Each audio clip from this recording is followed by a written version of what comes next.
Okay. Let's do this. I'm just going to finish my postings.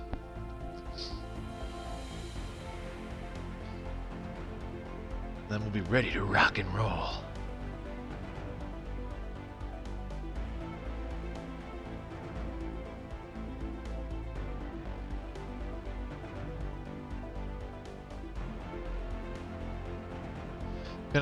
Gonna play the continue with our one planet strategy stream game.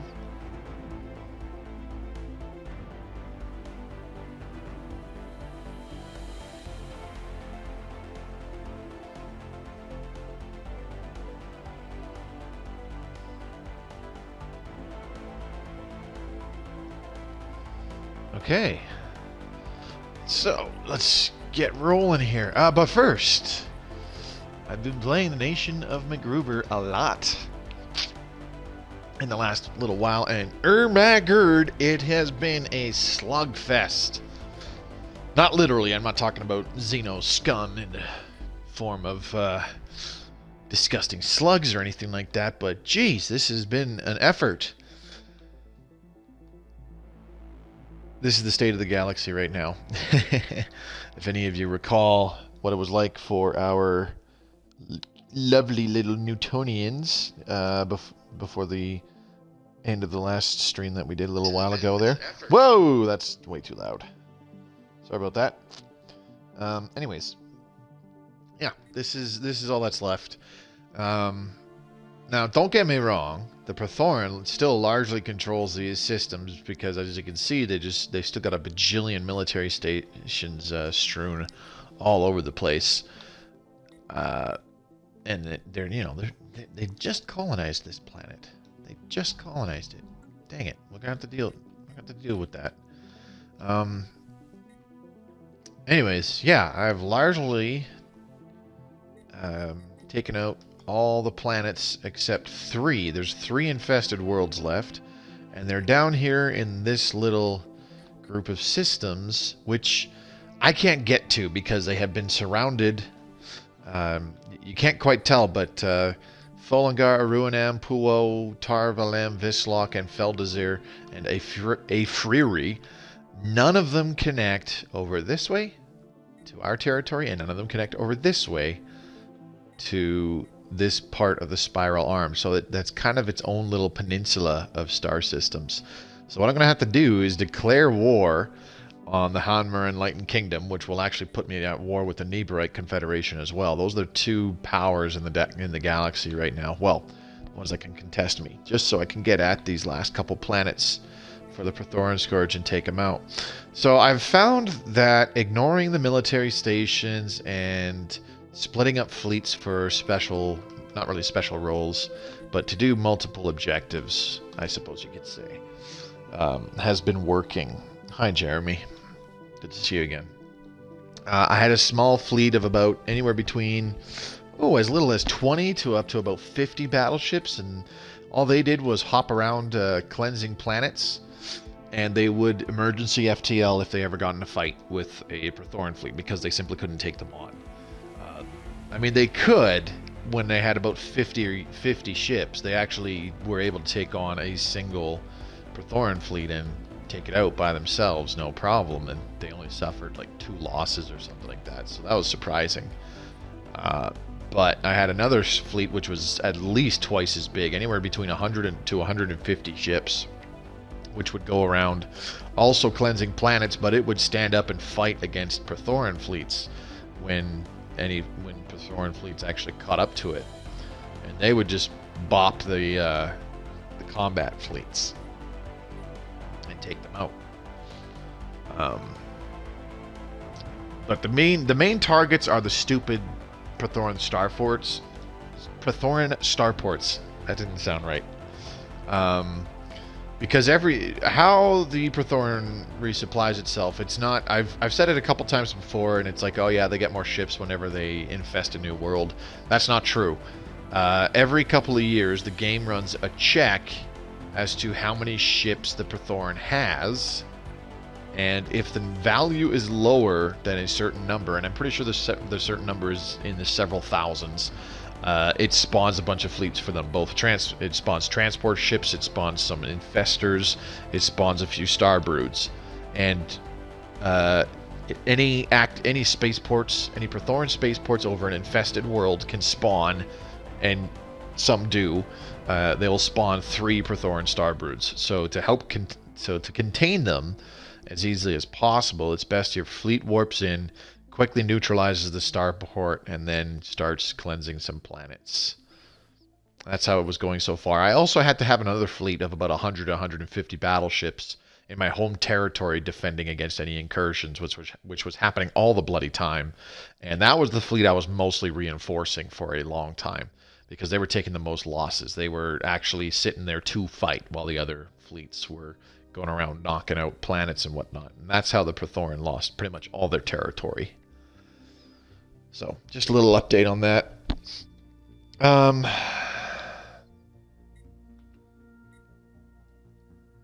having a brain fart. Sorry. I'm a little bit tired. I feel quite a bit better than I did earlier, though. Big time. What do we have here? This is our transport fleet, isn't it? Yeah. Okay, so I do believe I was moving these guys, preparing for ship upgrades. What are we upgrading to? I don't know. Did I throw living metal on everything? Is that what it is? I think that's about it.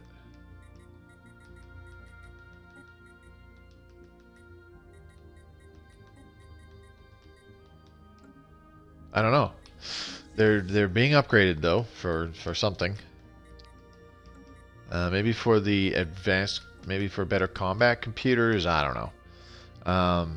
But whatever. We'll let them do their upgrade, and then we want to go to war with the Order of Joe Femari. Now here, I knew this frickin' empire sounded familiar because it's we encountered an Order of Joe Femari in the Newtonian stream as well. They were vastly different. These guys are molluscoid, I think. Molluscoid? Yeah, molluscoid. These guys are molluscoid. The other ones were like reptilian or something like that. So, you know, drastically different. Okay, so we were going to go to war with those guys while continuing to build some more frontier outposts down in this area. And make use of those frontier outposts, I might add. Did these guys clear out those? No, I don't think they cleared out those ancient mining drones. Our science ships should be going. Our science ships, excuse me, should be going ham. These guys are independent. Oh, these guys. Oh, okay, sorry. These guys are already the tributary. It's these guys that I want to make into a new tributary. So that's why we're flying back for quote-unquote upgrades, because it's on the way. Situation log updated. Situation log. What just happened? We have re-elected our Lance Simpson. Okay, so we have a minor mandate. Do we have our guys building mining ships? I do believe we do. Building sterile frontier outpost. Building a full mining station. Yeah, we should have some mining stations getting built. Oh yeah, totally. So we'll get some easy influence in just a little bit here. We still have enough influence where we can make 2 or 3 more frontier outposts, though, to make use of resource generation. However, we're kind of generating a decent amount because we are hitting our maximum stockpiles already. Let's get advanced shields, yeah, and then what did we just finish? Gauss cannons, okie dokie. So we're going to redesign our ships again. Let's get the mega cannon, 19 months for that. We're going to redesign our ships again, make sure they all have Gauss cannons, and queue up upgrades. There we go. Okay.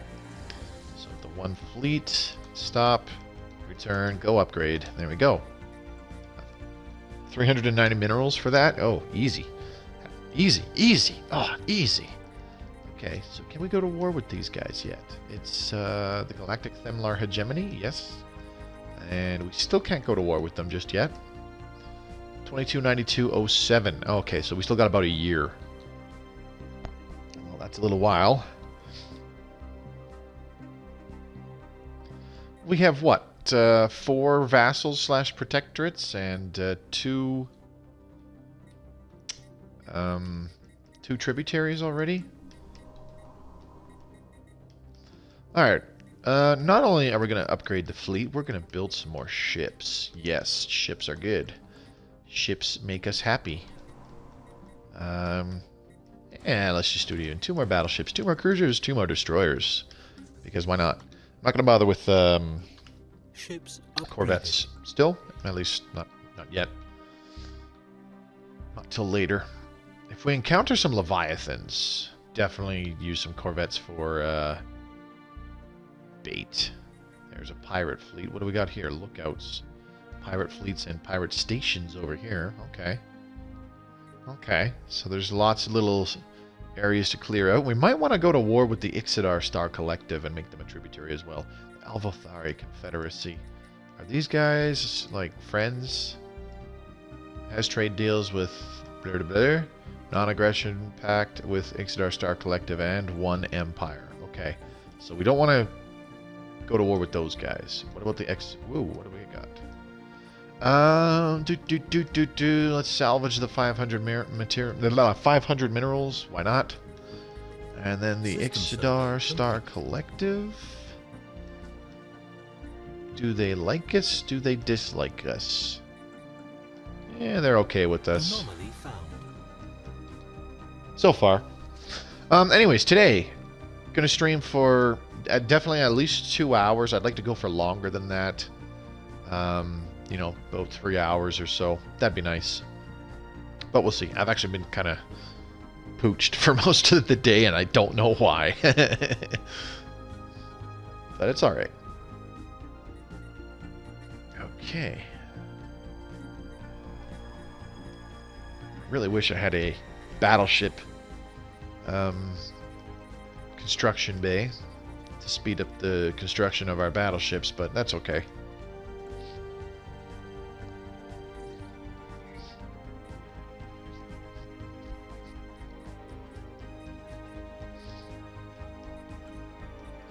Still getting that hot Unity. How much longer for another tradition pick? Okay, what can we get to? Subject into every vassals increases your naval capacity. Neither of these are terribly important because we're not going to be integrating subjects, and naval capacity is bugged and doesn't do anything apparently.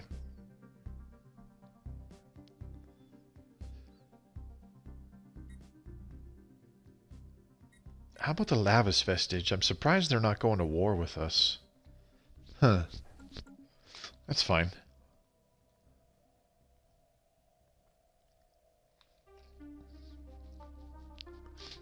There should be... How many Fallen Empires did we start with? I thought we started with 2. Maybe more. Did we start with 3? I don't know. What's this? Oh. Life Tree Protectors. We already killed Life Tree Protectors a long time ago. We were supposed to get the Elixir of Life event. At least I thought we were going to get it. But it didn't happen. Why not, Mobius? Well, because God hates us and we touch ourselves our night. That's why. Oh, okay. So, short-term goals. I mean, we're almost at the 100-year mark already, which really sucks.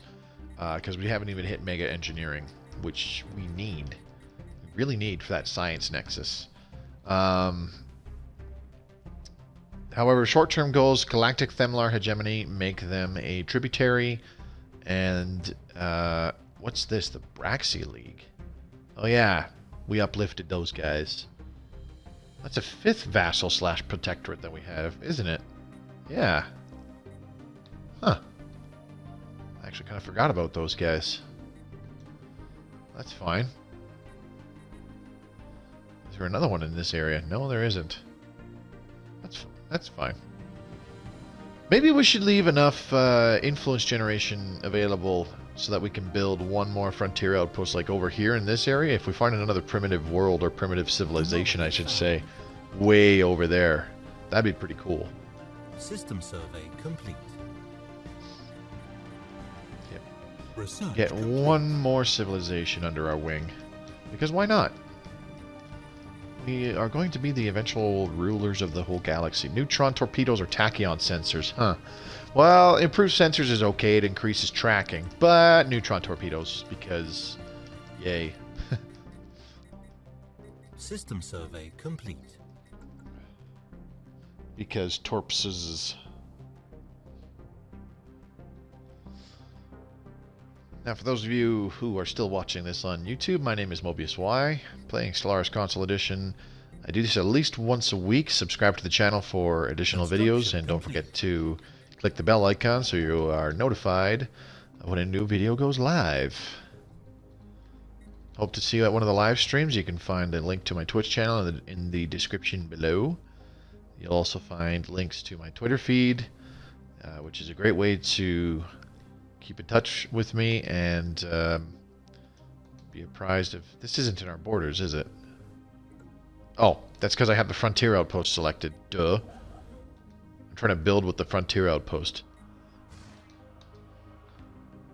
So yeah, those of you who are new to the channel, I'm not very smart, as you may have just realized. I'm kidding. Anyways, yeah.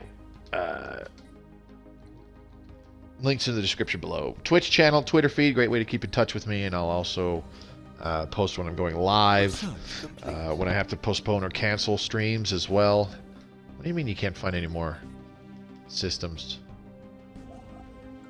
Oh, unable to build a mining network, that's fine. And there's also a link to the Discord channel. Come on in there, talk with other Stellaris Console Edition players, bounce ideas off of each other, ask questions, set up multiplayer games. We have people from both Xbox and PS4. Let's get the kinetic battery. System survey complete. So yeah, take a look at those. You can also check out the other Stellaris Console Edition playlist, where it's not Let's Plays, but it's tips and strategies. And I should be adding a new one fairly soon about the mechanics of Stellaris. Mechanics of Stellaris Console Edition, specifically.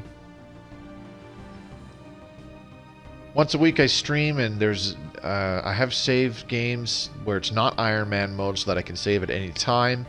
And I played these games only while streaming, so that you guys get the full story of what's happening and what's going on in the galaxy.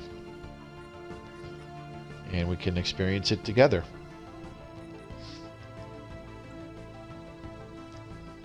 I think that that wound up kind of being my biggest draw for this game. Like, I was looking forward to a big strategy game and you know, lots of customization and all that jazz, but you know what? I don't think people give enough credit to the fact that you shape your own story in this game. I mean, it's similar to a lot of RPG kind of games where you can do that, like you know, Mass Effect or Elder Scrolls and that kind of stuff, but you usually encounter that in RPGs. There's not really too many. Well, that's not true. Several strategy games do that, I suppose.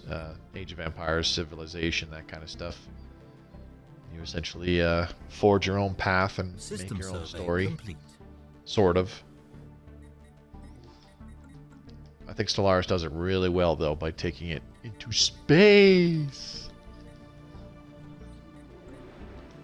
Got some decent mining stations here in the Hethara system. Pretty cool. Now, okay, so we are way past the due date for being able to declare war on these other guys, which is fine. What we're going to do is we're going to queue up the transport fleet and set them to follow the one fleet. And the one fleet will be ready very soon. Just one more cruiser and then 2 destroyers to go after that. System survey complete.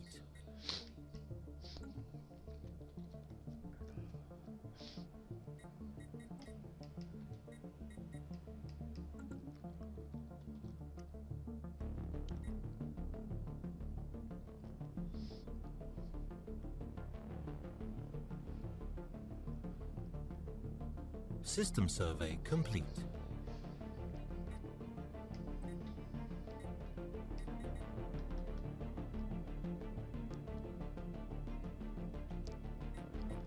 So far, everybody is very inferior to us. Except for, obviously, the Fallen Empire, but they don't count.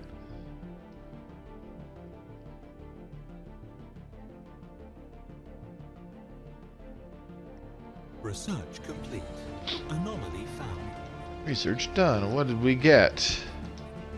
Kinetic battery. Very good, very nice.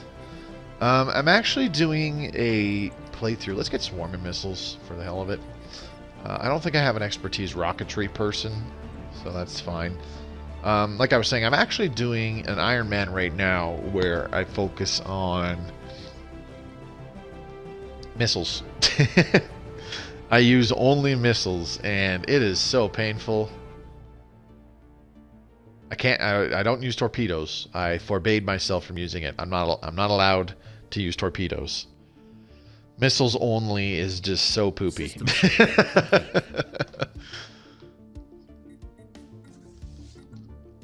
I don't like it. They're good at the very beginning of the game on your like corvettes and stuff like that, and even on destroyers. Wow, see, look, another Hithara, another stellar body in the Hithara system offering some some minerals, a decent amount of minerals. All right, domination. Let's do this one. Fleet levies. Screw it. Why not? Okay, galactic Themlar hegemony. Prepare to meet your new overlord. Okay, so what is the war score for it? What else can we do here? Kinetic artillery, giga cannon. Let's do kinetic artillery. 22 months. What do we got here? Democratic Gagasia Accord. No, I don't want to do a migration treaty with you because that's stupid. We don't want our pops migrating. We would like to donate. Yeah, we can spare that. We just took 500 minerals from you earlier, so let's just go ahead and give it back. I can't believe I didn't upgrade this biolab just yet.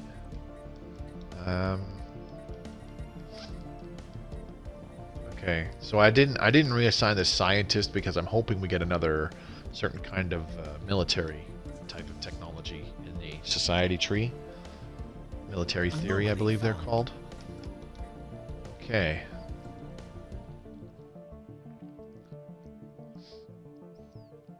System survey complete. You know, I found that in the other game too, when fighting the Prothoran. And it's not just in that game, but it's in a couple Iron Mans I've done over the last couple of months as well. The Sentry Array is really good. Despite not producing any resources or anything like that, being able to cover the entire galaxy in sensors so that you can see what's going on anywhere, it's actually really strong. Complete. And considering the Sentry Array is actually one of the cheaper megastructures, not counting the bloody habitats, that doesn't count. It's one of the best bang for your buck megastructures. I really should do a video on those, because I've been wanting to for a bit. I know the structure of how I would do a video, but it's essentially listing the megastructures from worst to best. Okay, we are ready. So let's go to the contacts and the Galactic Themlar Hegemony. You can trust Lord Protector Roab, the Themlaran people do, and their trust has never been misplaced. Oh, well, that's cool. You can't trust us because we want to party. We're not going to stop atrocities. We are going to make you a tributary. Boop. We have And declared confirm. war. What's up, homie? Enter orbit. We just want to live in peace. Is that so difficult to accept? Yes. System survey complete. Research complete. Ooh, what did we get? Neutron torpedoes, very good. Predictive algorithms, not too keen on that just yet. Gamma lasers would be okay because I don't think we have particle lances yet. But definitely plasma cannons. Actually, hang on. Let's check out what we've finished researching. Do we have particle lances? No, I'm pretty sure we don't. Yeah, I don't think we do. So I'm going... Oops, nope, not a scientist. What am I doing? So I'm going to do gamma lasers. Hopefully this will give us particle lances shortly afterwards. And what are we going to do here? These options suck. Let's just do this because it's a short one. I'm not going to change scientists. I don't think we have one with a specialty for new worlds anyways, and it's only a 6-month thing. Oh my goodness.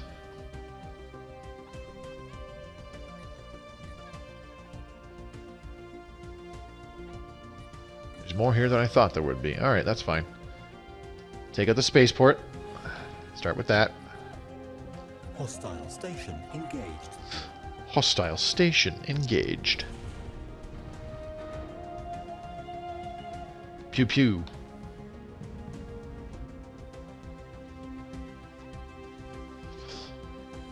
All right.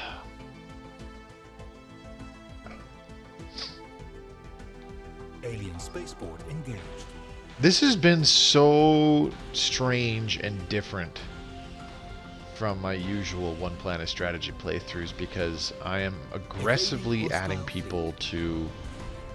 Ooh, evading hostile fleet. What? Really? A pirate fleet. Oh, okay.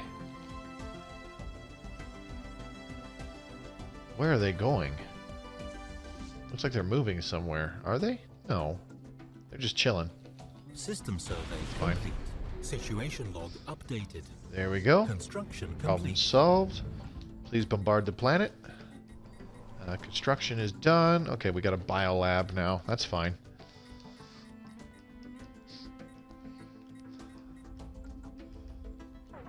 Yeah, normally I would not condone being as aggressive as I have been with a one-planet strategy.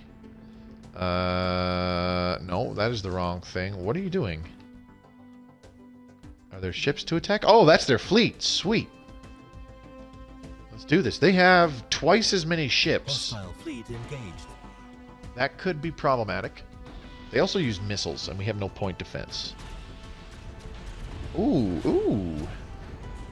Plasma.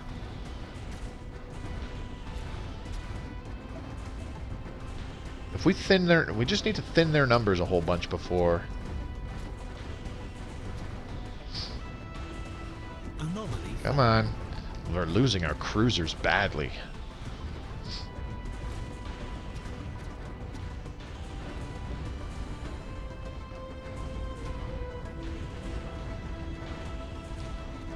I gotta admit, I was a little worried because they had just had so many more numbers than us. Is that all of them? Yep, that's all of them. You got nothing left. Wahaha. Okay, we should still have our transports. I think we lost a transport, actually. Did we?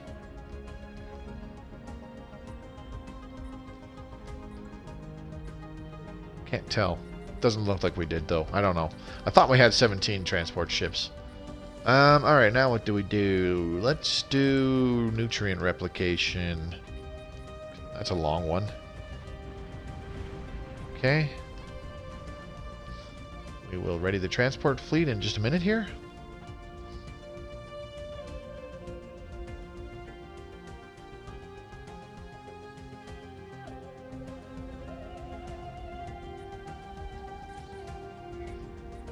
Toad asteroid.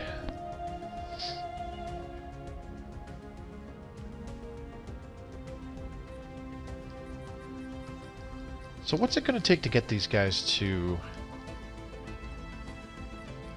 Hell, they might just give up right after we take a single planet if it gives us enough war score. How much did it give us? Huh, 42.5. It's pretty fantastic. So maybe after we get even just one planet.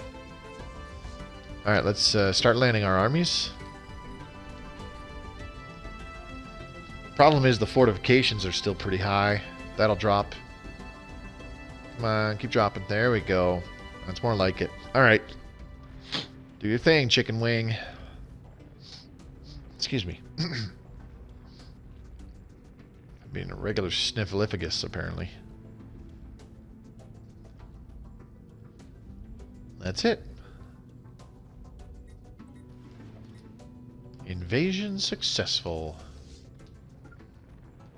What happened to Veer? Veer is no longer talking. Strange. Alright, so let's move to the next system. We'll see what's there.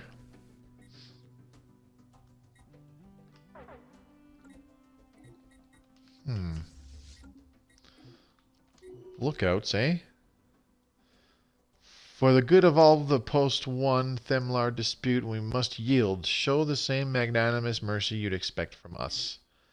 The best possible outcome. They are now our tributary. As I'd expected, they gave up once we took out one planet.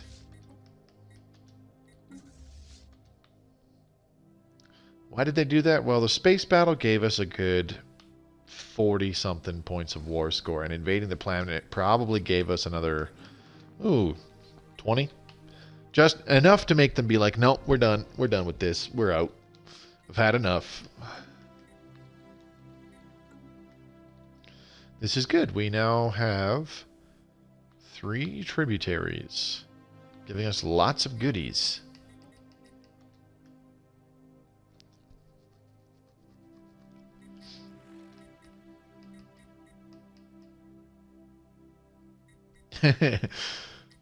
You will never understand our ways.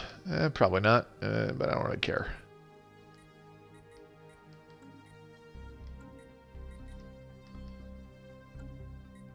I don't want to be guaranteeing independence.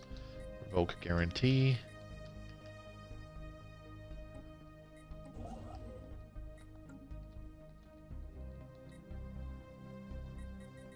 All right.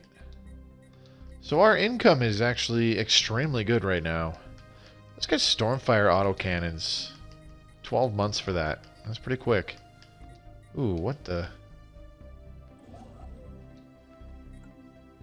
Something neat just happened, I think. Is there anywhere over there that's... Ooh, geez. 17 in Hithara. Yeah, I think we're going to go ahead and build a mining station over there. Hopefully it doesn't upset the Fallen Empire. The Lavis Vestige. Should I build it there? No. You know what? I'm going to build it here. Because then I can get all of this little cluster of systems with a single frontier outpost. Yeah, that's way better. There's another pirate fleet still.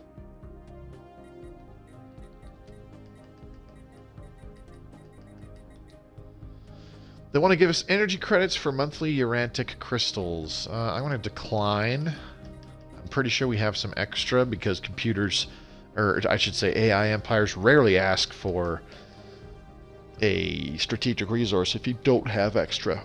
And I can give it to them. It's just that, you know, we're full on minerals and energy credits. The income we're getting from our tributaries is pretty good. Tax subjects, 129.07 for energy. And for minerals, it is 74.54. So, I mean, our minerals coming in are pretty good already because of all the mining stations we have. But the extra 70 points, that's nothing to scoff at. I'm pretty sure that combined, though, all of our vassals and tributaries could easily spank us. Yeah,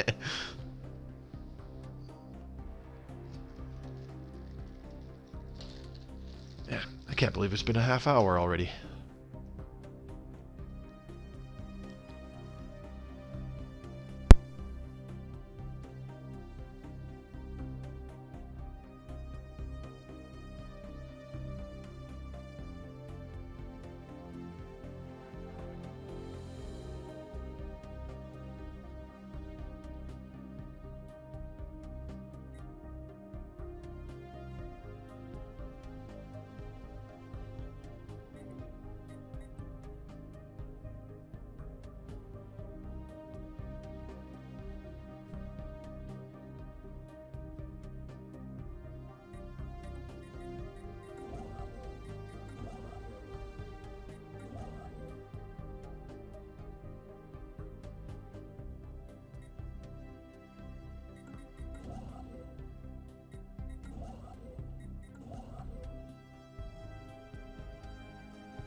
Okay.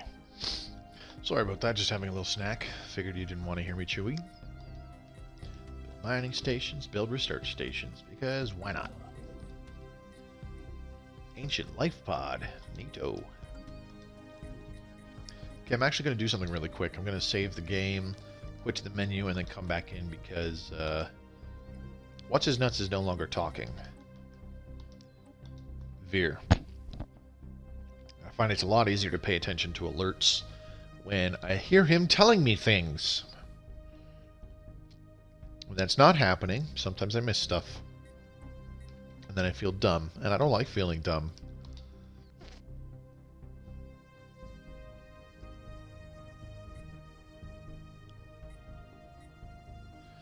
Alright. Sorry about that. Research. You know, if I zoom out far enough, it looks like New Balderak is our capital world. Do you see that? The nameplate for New Balderak is right over top of our one planet nameplate. These guys want to give us a bunch of minerals. Yeah, sure.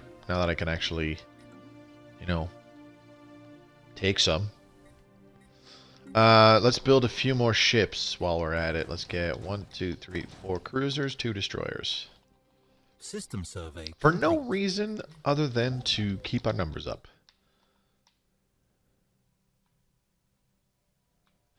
We're going to use our fleets to fly around and knock out some of these hostile neutrals as well. We got to take those out.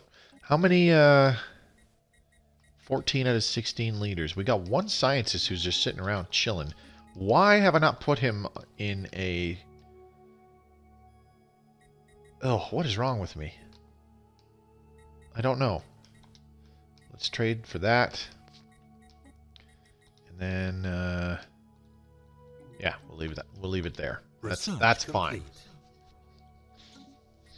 I mean, the guy already had expertise minerals, so it wasn't too bad. What do we got? Ancient Survey Maker. Hagawa. Okay. Let's do... I don't know. I don't know. Zero distillation?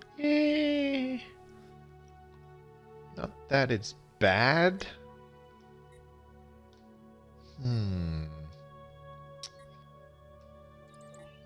Let's do zero distillation. Just because it's one of the cheapest projects.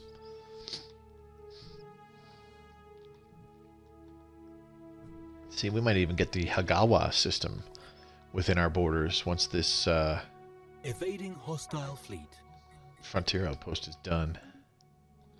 Oh, geez. More bad guys.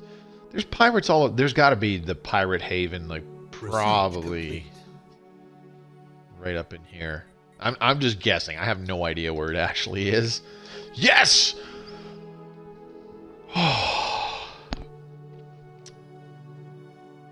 I'm taking a moment to bask in the glory of finally acquiring Mega Engineering. Unfortunately, we're not going to have a Science Nexus at the 100-year mark. Not even close.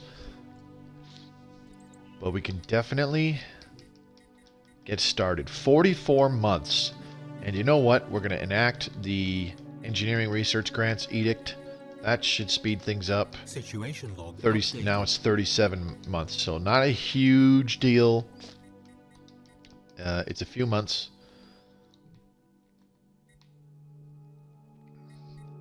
You know, some speed up process is better than none. Special project complete. Curator Alpha Enclave. Well met, blah blah blah. Let's see. Do we still have Curator Insight? Yes. Those both expire in about 2 years. Both Curator Insight and Patron of the Arts, so that's fine. Let's see. Domination. Once we're done that, what do we want to do? Supremacy? I don't know. Diplomacy, we don't... who cares? Whatever. Supremacy would actually be kind of nice. For increased ship build speed. Increased fire rate, obviously, and border range. Extra border range will be really nice. Hopefully it's not so much border range that the Lavis vestige gets upset. Research that. 4 years before the 100-year mark, still not bad. Well, System I mean, it's survey okay. complete. I've System survey I've complete. had I've obviously had it where I am building the Science Nexus by this time. Oh man, like our science ships keep running into these blockades. It's very annoying. What are you still? You're still building a few cruisers. Jeez. Okay, you know what? Just go fight. Go fight. Yeah, do that. Adrift issues special project. An alien ship is not responding to our attempts. Blah blah blah blah. We have to get a construction ship out here. Okay. Well, where are our construction ships? This one in Hithara is not doing anything, so let's get him over there. Good thing I spaced out our construction ships so that they're close by. Construction complete. Yeah, the goal is to always have a Science Nexus completed by 100 years. It's not always going to be the case, and I understand that. But not getting mega engineering until this time, that actually is kind of one of my worst one planet strategy playthroughs. But you're right, though. It's still not bad.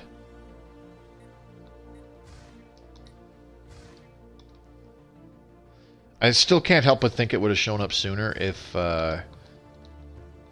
we got that frickin' neutronium to pop up, which didn't happen, and I was really trying to force it to by building all those frontier outposts on neutron stars, and I'm quite disappointed that it hasn't. How are we doing for influence? We're getting 0.1. Holy crap. So don't build another frontier outpost.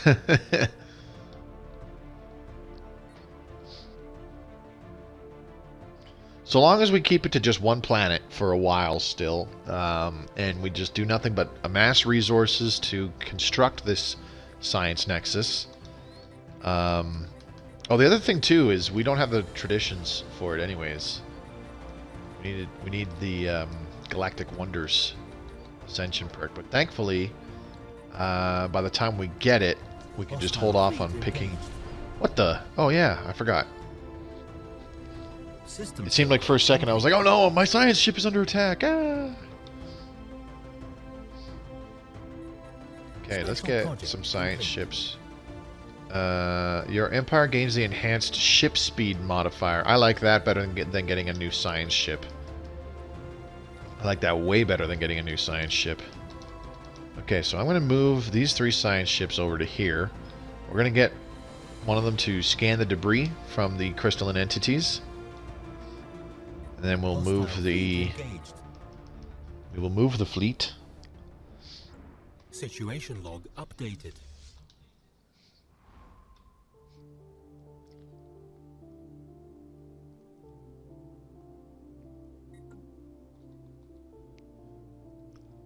Hostile fleet engaged. Situation log updated. Jeez, like I know that our fleet is drastically superior in terms of fighting force compared to these hostiles, but still, they just shred them. That's one of the benefits of using these kinetic weapons, is they do have a pretty high rate of fire compared to a lot of others. Not as much as, obviously, Stormfire autocannons. Complete. Alright. Looks like all of our reinforcements are done. They will regroup with the fleet. We're going to have our fleet just cruise around. These guys can go here. Research complete. And then these guys can go here. Okay, research complete. Zero distillation. Let's go ahead and skip to particle lances. It's not the cheapest technology available right now, but currently the best. Alright, let's have a look-see here.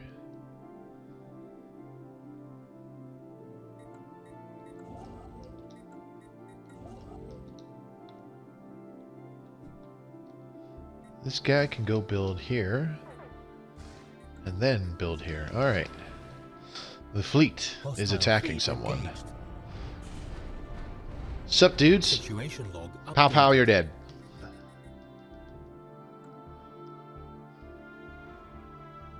Hostile fleet engaged. Situation log updated. That was quick. Alright, and then we'll go take out these guys. So I'm actually going to queue up our science ships. Get this guy to scan that debris. Get this guy to scan that debris. And then the third one over here. You're going to scan that debris once the fleet is done eradicating the Xeno scum. The neutral Xeno scum. What makes these guys be so neutral? What a despicable pastime to be so neutral.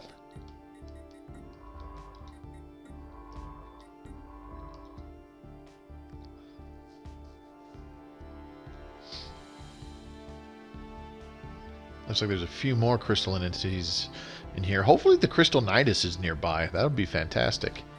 Okay, now we need to go... Patron of the Arts expires... Or sorry, Curator Insight expires in 3 days. There we go. Now we're gonna go talk to... Let's talk to the Alpha Enclave this time. Aid us in our research, please. Still only 1,000 energy credits for both of those services, which is fantastic. Hostile fleet engaged. Research complete. Next month is when we will get the Galactic Wonders Ascension perk. Or sorry, we will unlock our next Ascension perk so that we can pick Galactic Wonders once we finish Mega Engineering. Let's get Climate Restoration. Not my choice. I'm not going to switch out Scientists still. Actually, maybe I should. Let's see. Is there one who would be better for... Let's see. Oh yeah, here we go. The one emissary, this guy. And then we'll put this one here. Are you still going to the... Yes, you are. Okay, good. Updated.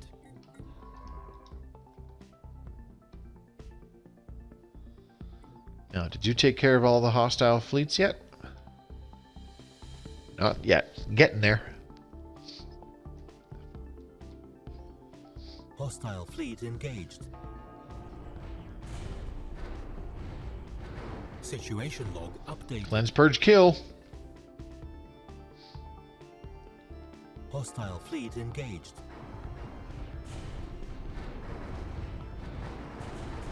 Situation log updated. Hostile fleet engaged. Situation log updated. And there we go. Now... we will get the fleet to clear out these two systems over here. And that should do it. Ooh, I'm a little suspicious that the Crystal Nidus is actually in this system with this pulsar. There's a strong chance of that. I guess. Maybe. 7 months left for Mega Engineering. Let's go ahead and finish off the Domination Tree. There we go. And then as soon as it's done, we can take... Or sorry, as soon as Mega Engineering is done, we will take Galactic Wonders and we can start building our Science Nexus. So let's get our construction ship, which is in Nanyambia. It's in Nanyam. And we're going to get it to return to our home system, because that's where we're going to build the Science Nexus.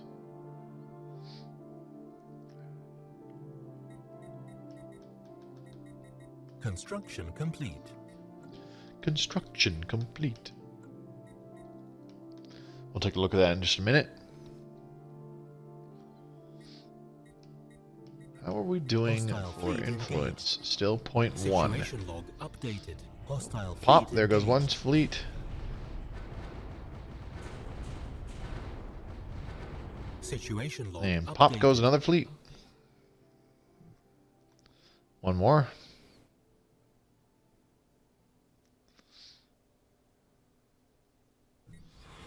Hostile fleet engaged. Situation log And pop goes the updated. last fleet. Okay, so let's get this guy to research projects. And go back to our military ships. Boop.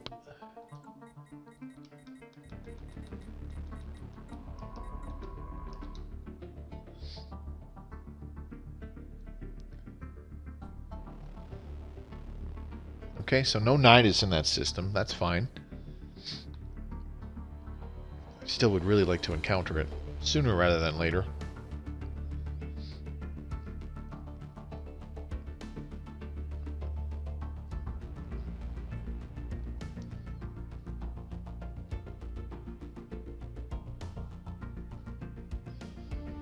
And the reason why I like to encounter the Crystal Nidus and take it out is that it gives you the chance to acquire crystal forged plating. Not crystal infused plating, which if I recall right increases hull points by 5%, but crystal forged plating, so crystal infused plating is the special alternate component, kind of like advanced afterburners. It goes in those A slots. Crystal infused plating is the blue armor plating ones, and I do believe it's only 5% HP. Jeremy, you can double check that for me if you're still here. That'd be great. I believe it's a 5% ship hull points increase, whereas crystal forged plating is 10%. Let's get Marauder missiles because whatever, we don't really need afterburners. Situation log updated.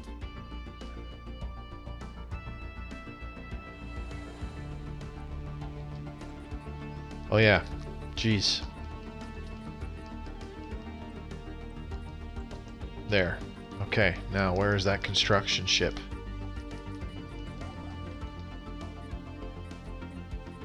Build megastructure. Science Nexus site.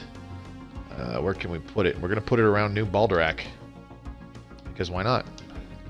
Alright, so pretty much the next little while here, we're just going to be amassing resources. It's 20,000 minerals per section of the Science Nexus. Hostile fleet engaged. So that's a lot of moolah. Now we can partially float that with our energy by trading with an enclave, or possibly even trading with some of the AI empires. I'm used to trading with the enclaves because the AI empires sometimes are less amenable to it, or they just don't have that many in minerals to give you. And it's like, yeah, you can get a better ratio than 2-to-1, but they're only carrying like 300 minerals with them. So whoop-de-doo. Doesn't really do you much good. So that's usually why I trade with an enclave over anything else. Let's just move these guys here. Kind of keep them close by. Actually, you know what? Let's have them dock. Let's dock them. A docked fleet will increase our production by quite a bit.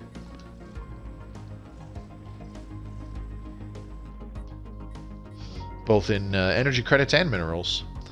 The total maintenance right now is 95.69 energy and 71.73 minerals. It'll probably drop. I want to say by about 20 points each. Once we dock them with the spaceport. Ooh, hello. There are hostiles. What are these? Holy crap, Sapphire Lurkers, 2.3k. Very interesting. What about these guys? Ooh. More of the same. Alright. Get to work. Have they even suffered hull damage? No.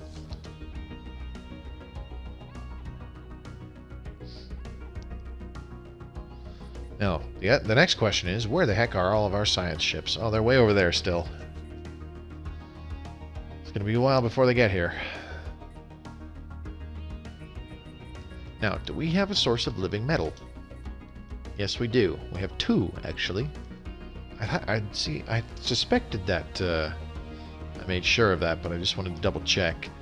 Now, the next ascension perk, I'm thinking, Either we get Master Builders would be super useful, especially for still building our first Science Nexus, which we very well might be. 51 months for our next tradition. Oh man, that's a while. Let's see, what can we do to increase our Unity production? We can get a Paradise Dome. Yeah, I think we should do Harmony next, because adopting it will increase the happiness of all pops by a little bit, which should increase overall production. Yeah, it'll actually increase overall production by a fair margin. Because especially our robot pops, which are on the Unity generating buildings, they'll get an even higher happiness bonus. Construction complete.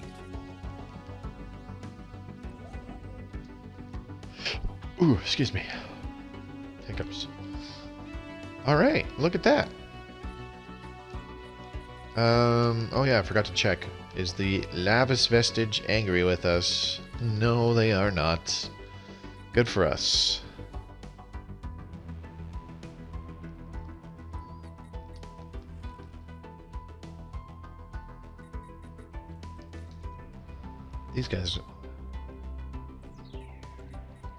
These guys are now loyal to us. Our tributaries, which formerly really disliked us, now they are loyal to us. Not these guys.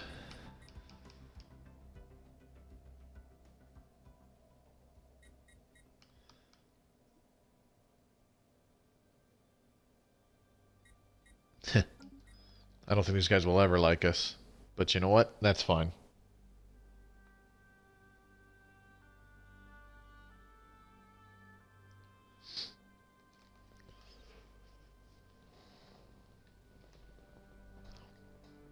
Research complete. Oh boy, excuse me. I can't believe it's already been an hour. Particle lances. Oh, here we go. Ascension theory. And there's our free Ascension perk. We can get Galactic Wonders to help with constructing that thingamajigger. Whirlwind missiles or Giga Cannon? Well, I don't really see us using Whirlwind missiles. Let's get the Giga Cannon. 79 months for that. Okay. Well, we're going to use that to get Master Builders for our 5th Ascension perk.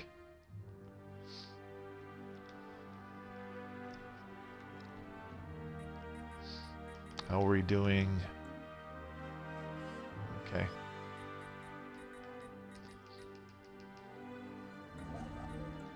Hostile fleet engaged. So yeah, I think we can have a completed Science Nexus by about the year 2320, perhaps 2325, somewhere around there. Situation log updated.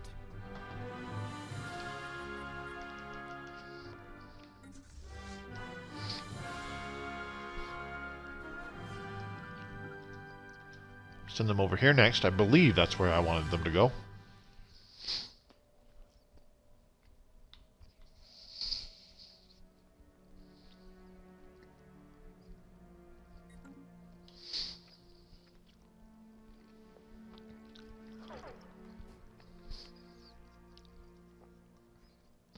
I'm surprised we haven't encountered any Leviathans yet.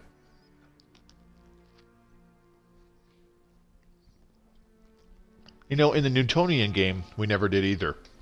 And it's not until I stopped playing on stream that I came across the Infinity Sphere. Situation log updated.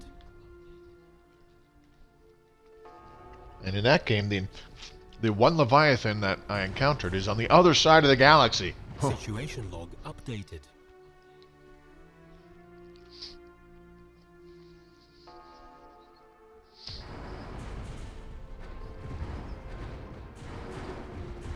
Wow, that was a big-ass volley of vomit.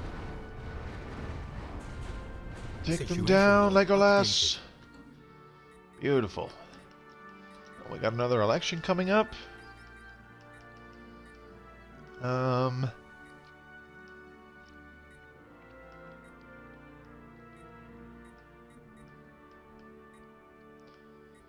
Let's get this guy again. He's got that Unity bonus, and he's level 5 now. Off-world miner. Okay, yeah, we can do that. Research complete. What did we get? Climate restoration. Ooh, Gaia creation. Yeah. I mean, it's not like we're doing anything else anytime soon for the next little while here.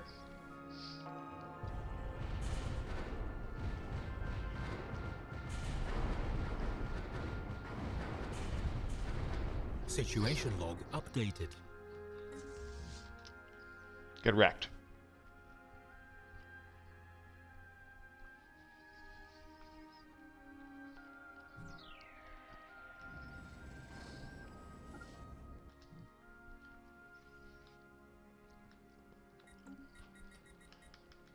Is that construction ship almost done? Not even close. Oh my god.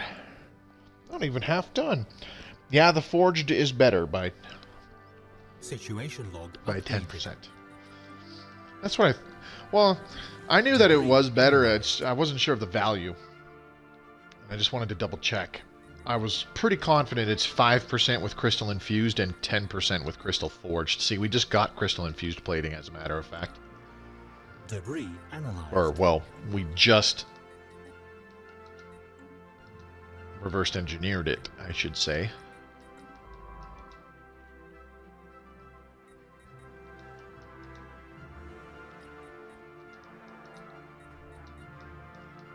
But researching, I had to do the math. Google sucks and the forums are dumb on giving stats.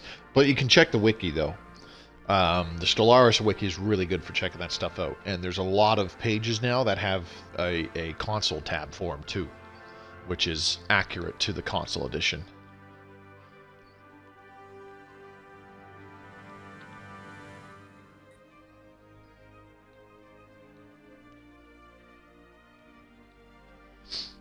I am finding that both the Reddit forums and the actual either like Steam or Steam.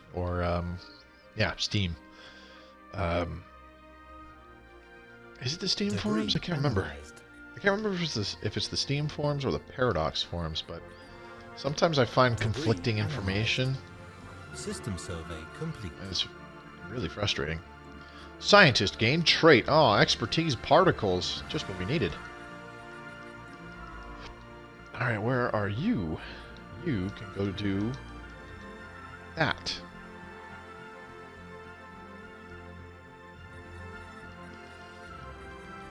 We should be raking in the science again now that our science ships are going to be exploring the galaxy once more.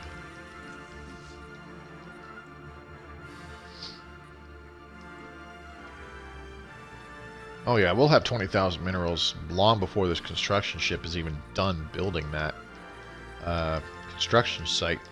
Oh, you know what? I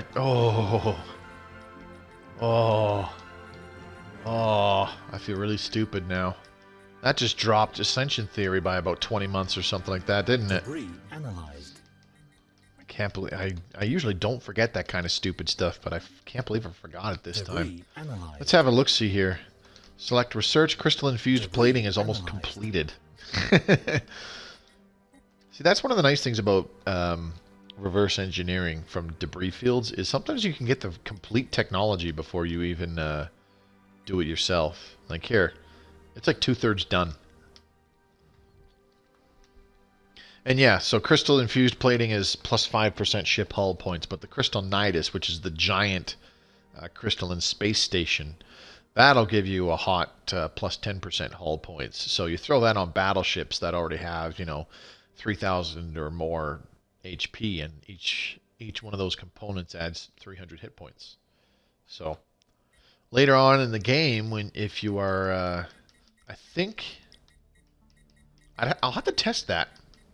Because now I'm wondering if by getting the hull integrity repeatable, I wonder if by throwing on a Giga Cannon is done. Okay, so let's just finish off the crystal infused plating. Done in 1 month. Research complete. Debris analyzed. And there it is. Crystal infused plating is done without us even doing anything with it. We're going to do whirlwind missiles now. See, look at all these repeatables that are popping up all over the place, especially in engineering. Now that we've done so much research projects for like new technologies. We demand a refund, huh? Nope. You want to stay patron of the arts.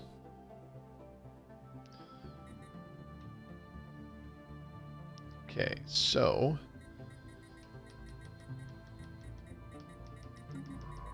you carry on with cruising around and surveying. Beautiful. A couple more points in the sciences. Can't complain.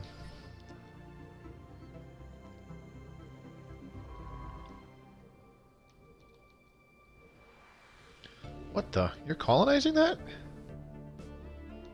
Of course you are. Debris. Oh, that's why. It's a 22-tile Guile world. Huh. Makes sense. Debris analyzed. System survey. Alright, you go on with Debris that hot analyzed. surveying. Debris analyzed. You guys getting sick of hearing that yet? System survey complete. What do we got here? Signs of former habitation. Debris analyzed. Debris analyzed. Debris analyzed. Debris analyzed. Alright, cool. Let's get our science ships out there and exploring, shall we?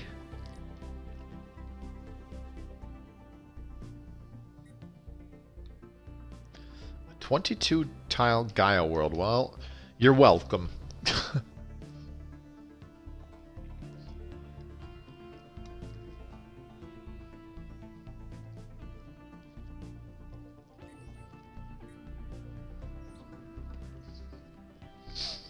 Ooh.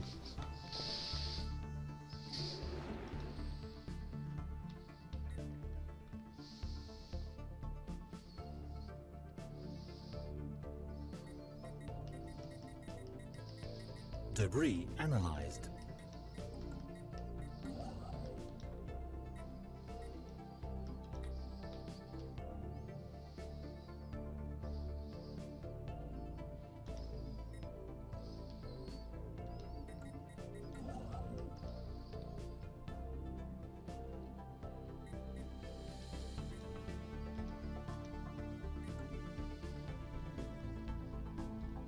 I'll need to get the fleet to swing back over to this side of the galaxy. What is over here? Space amoeba. We'll have to get... Excuse me. We'll have to get the fleet back over here to knock out several of these pirates.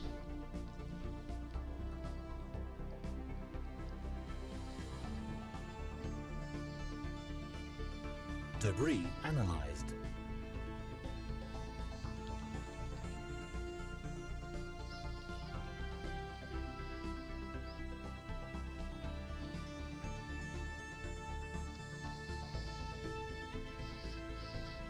System survey complete. Well, unfortunately, we didn't backwards... I keep wanting to say backwards compatibility. I don't know why.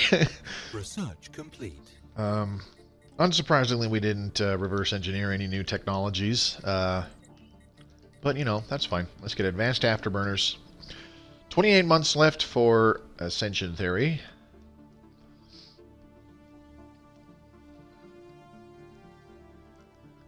Debris analyzed.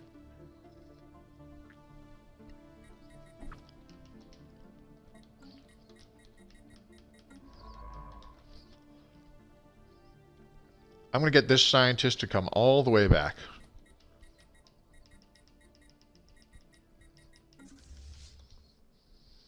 Debris analyzed.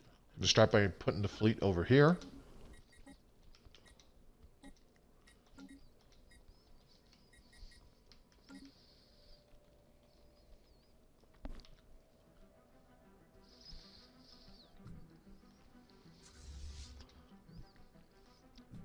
Life tree protectors, and who are these guys? Pirate fleet, right.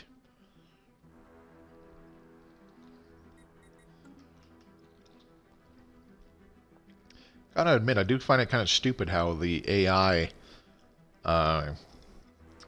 when you tell them to automatically explore, you know, they still fly into a system with bad guys in it, despite picking up on sensors long before that there's bad guys there. System survey complete. But, you know, whatever. Where is this olfactory study? We have now begun the massive undertaking of constructing a Science Nexus. The foundation is in place and preparations are underway to add the main hub. The promise of new groundbreaking technologies and the realization of ideas beyond our wildest imaginations await. And though the road ahead is long and full of challenges, we have taken the first step. Could the endless mysteries of the universe finally be within our grasp? The future is ours. Alright, so 1,847 days. We'll see if that changes as soon as we get the new System survey complete. new Ascension perk.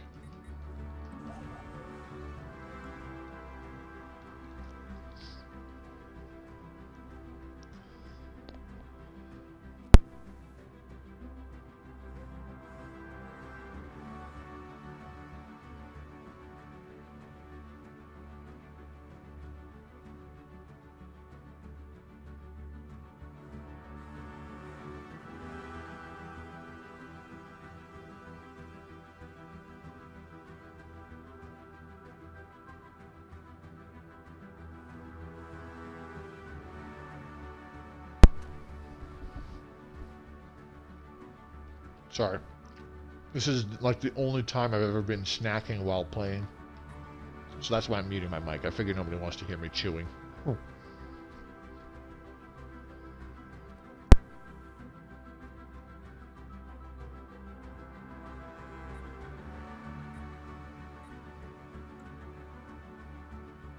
System survey complete.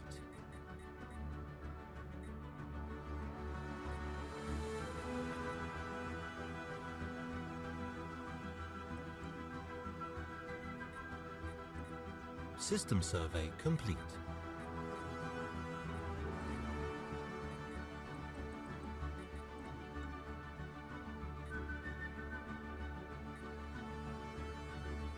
System survey complete. Research complete. All right, what do we get?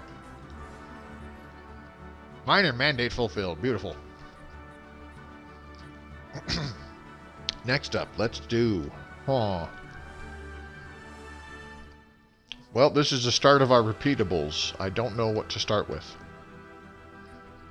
I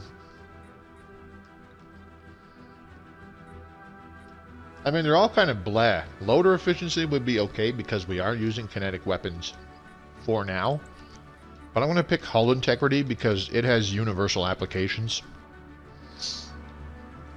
regardless of what weapon systems we're using. And I'm going to eventually switch us to using things like tachyon lances, plasma launchers, and neutron torpedoes anyways.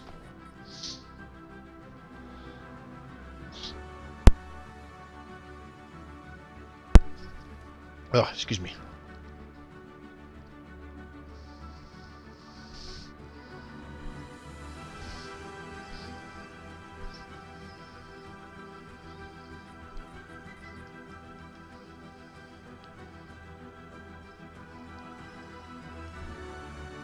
Alright, we can now pick a new tradition. And like I said, we're going to go with Harmony. Let's watch our production across the board go up just a little bit. Adopt. Let's get those happiness bonuses. So we're now at plus 79 Unity. And energy credits went up by about 2 or 3 points. And minerals went up by 2 points. Unity went up by 2 points. So... not huge, crazy, oh my god, that's amazing gains, but, you know, improvements are improvements. Like, look at how much Unity we're getting off our auto-curating vault. Crazy.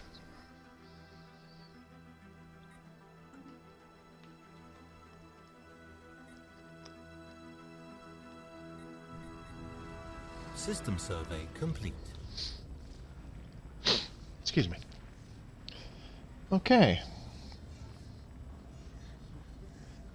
So what we're definitely going to check out is in the next few months when Ascension Theory is done, we're going to take a look at how much time is left on the Science Nexus System hub survey complete. right before picking Master Builders. And we'll see what happens.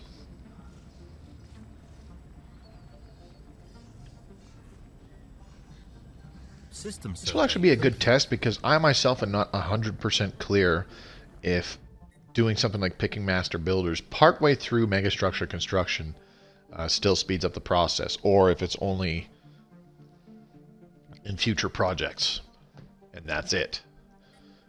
So, we will get to find out together.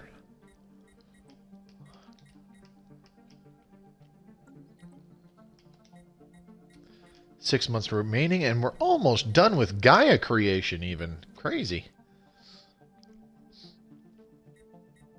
I wonder, will we be able to terraform our own planet? Yes, we will. We will be able to turn it in a Gaia world, but I don't recommend doing that because Pops become very unhappy when you are terraforming the planet they are living on. You can do it, but they don't like it. Alright, we had a science ship which was on its way over following the fleet. Where is it? You should be exploring. Oh, there he is. It's going to take him forever to get over there. Naturally. Gaia creation is done. None of these are terribly good options, but let's get targeted gene expressions. I also need to double check natural selection. I don't like picking these leader recruitment bonus thingies because it automatically changes your policy to them, and I don't like them. Oops. Like this one, capacity boosters. Leader experience gain plus 50%, leader lifespan plus 50 years, leader recruitment cost plus 100%. Like, that would be really good if you have the extra influence, if you have stuff reducing the cost of recruiting new leaders, and you're focusing on getting really good leaders all the time as soon as you recruit them and all that jazz. But me, I don't give a fuck.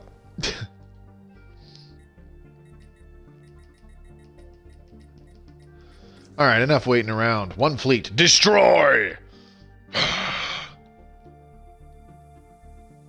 Cleanse, purge, kill!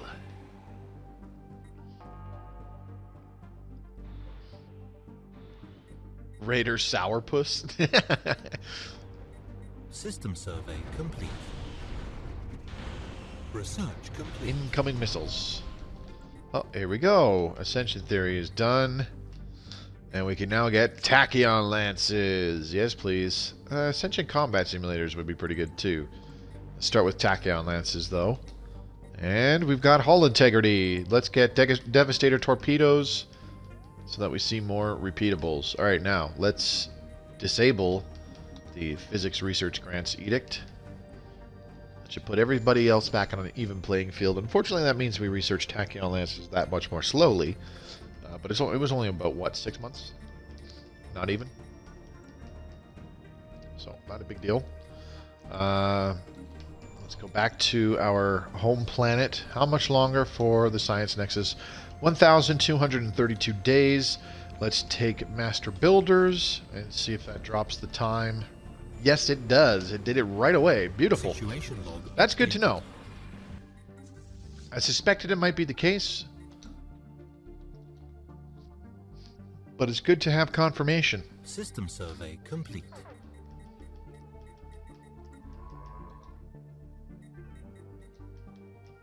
So research that anomaly and then do the debris.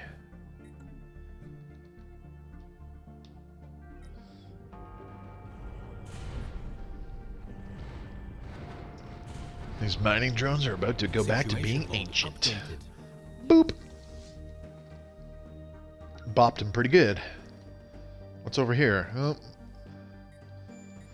Not the Pirate Haven, like I half expected. But still, there are pirates, and we will destroy them. Why? Because we can. Now, as this Science Nexus carries on, we're not going to see a gigantic, ridiculous OMFG boost in our science production and completing these repeatable technologies and whatnot. The reason for that is simple. Because our current science output is at least 2/3 that of a Science Nexus across all fields, except engineering. Engineering is ridiculous right now. Probably because of all of our stations. Ooh, that was a lot of incoming missiles. I can't believe I didn't lose anybody. Alright, next one. Somebody just died. Scientist Herbert has passed on. Well, that's fine. Good thing we have a spare. This guy. Get going.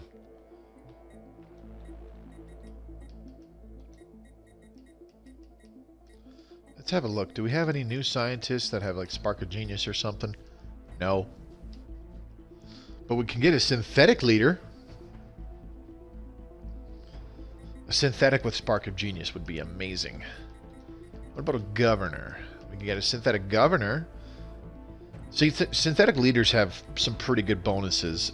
So governors, clear blocker cost minus 10%, clear blocker time minus 10%, engineering, physics, and society output plus 5%, and building build speed plus 25%. Actually, this is a really good synthetic leader. We're going to put this guy as the governor on our planet to increase science output. Because he not only is a synthetic, but he had the intellectual trait as well.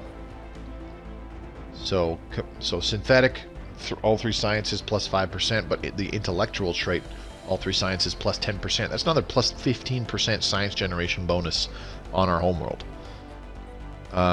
So yeah, that's not too bad. So that's a synthetic governor. Now a synthetic scientist, plus 10% research speed and plus 25% survey speed. So pretty good. Slapping them as a leader of your research projects, but they're also pretty good in a science ship because they get a survey speed bonus. Now, admirals, synthetic admirals, plus 15% fire rate. I mean, that's pretty damn good. Couples nicely with a high level one, or if you can get one with the aggressive trait, which gives them even more fire rate. And then a synthetic general, army morale plus 10%, army damage plus 10%. Combines nicely with, Butcher for another plus 10% army damage at all times.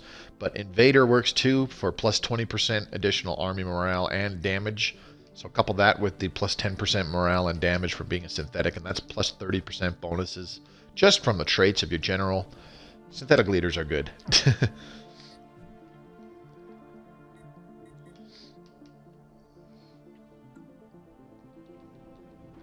Hostile station engaged.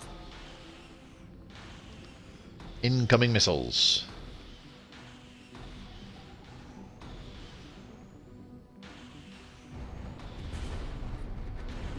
System survey complete. Situation log updated. Pirate station raided. Situation Beautiful. log updated. Didn't get very much for it, but you know what? Resources are resources, so I'm not going to complain. Now, System how about the survey Maya complete. system? We got 2 pirate fleets and 2 pirate stations. Ooh, lovely. Give me all that. Which science ship was it? This guy? Yes. Okay, so you are going to be doing all these debris fields. Wait, what? Oh, you're supposed to be over there first. And then research projects. And then do that one. System survey Do that complete. one. And do that one. And then you're going to go over here and do this one.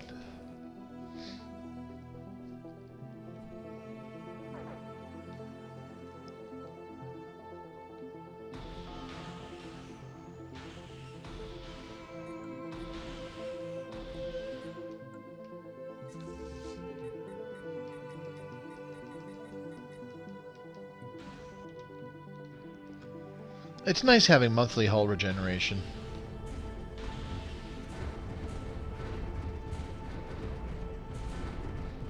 System survey complete. Situation log updated. Pirate station raided. More resources. Situation log updated. And more dead pirates.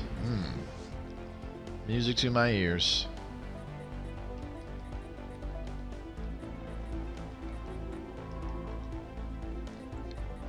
Alright, we gotta level up somewhere. System survey complete.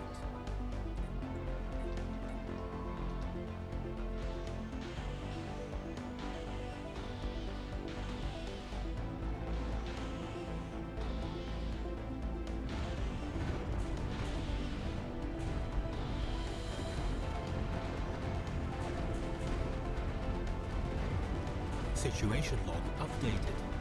Research complete. Situation log updated. There we go. Okay, cool. Oh, what the? What a great time for our admiral to die. Okay, so we have... The synthetic leader would be really nice because of that fire rate bonus, as I mentioned earlier. However, this one has the engineer trait. This increases monthly hull regeneration by an additional plus 2%. And because they're also a cyborg, they get a plus 5% fire rate bonus. See, this one has Trickster for plus 20% combat speed, minus 50% emergency FTL damage, which would be good if we were in a hit-and-run war against a superior enemy right now. Plus 15% fire rate for being synthetic. I'm going to go with this guy for the engineer trait. Because I want our guys, I want these ships to be self-healing more quickly. What is over here? What are you encountering, my boy? Whoa, what's that? We have found the Automated Dreadnought. Not really us, but somebody did. That's pretty cool. We have encountered a Leviathan. I would love to get that guy in our fleet. What say you? We're going to have to figure out what to do, though, because it's probably getting close to where we upgrade to the next... Oh, no, we're still almost a year away. Yeah, I could probably add a few more ships to the fleet. In fact, I think I can. That's probably what we'll do.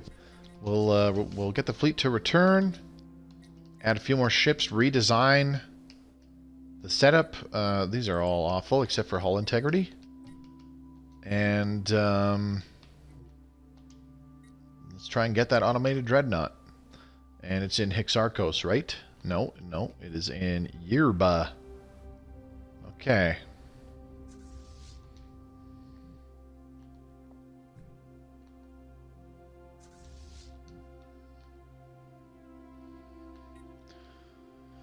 I would love to pull this off because I have never actually acquired the Automated Dreadnought in previous playthroughs. I don't see it very much, to be totally fair, but the times it has popped up, haven't been able to get it.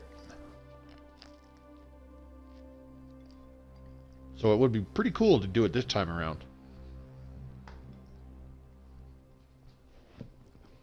Unfortunately, I won't be able to buy any new ships anytime soon. Actually, no, that's not true. We've got 13,000 energy credits. I'm going to dump that into the Trader Enclave. That'll give us probably about another 5,000 minerals that we can play with. And it's still 600 days, so about 2 years before the Patron of the Arts and Curator Insight both wear off. So I think we're okay.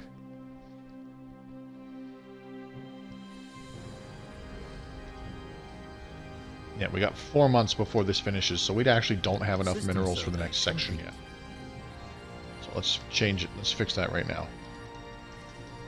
There we go.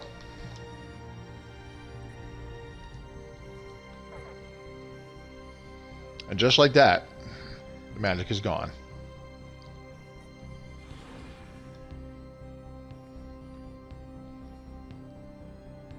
That's a big pirate fleet.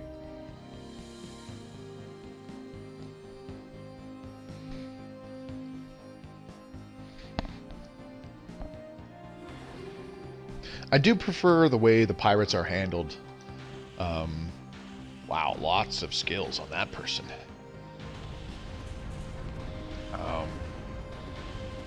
In this game, I'm glad.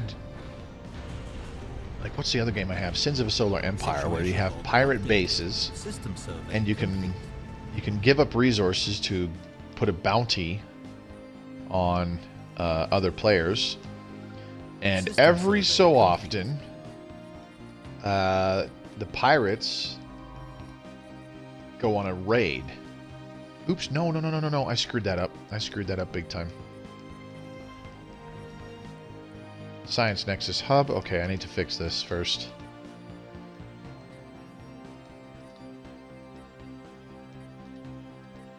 Oh, man. Ugh. Screwed it up again. Okay, research that. Then do the debris. Then do the debris there. Then debris there. Then do the debris there. Don't survey it. Then debris. And then loop back around. And debris. Okay. Anyways, Sins of a Solar Empire. Also a great space strategy game. Very different from Stellaris. It's a lot less focused on exploration and whatnot. It's way more combat oriented. But it's a really good game. It's fairly old by now, too. It's a good, what, 8 years old? Something like that? It's not a new game.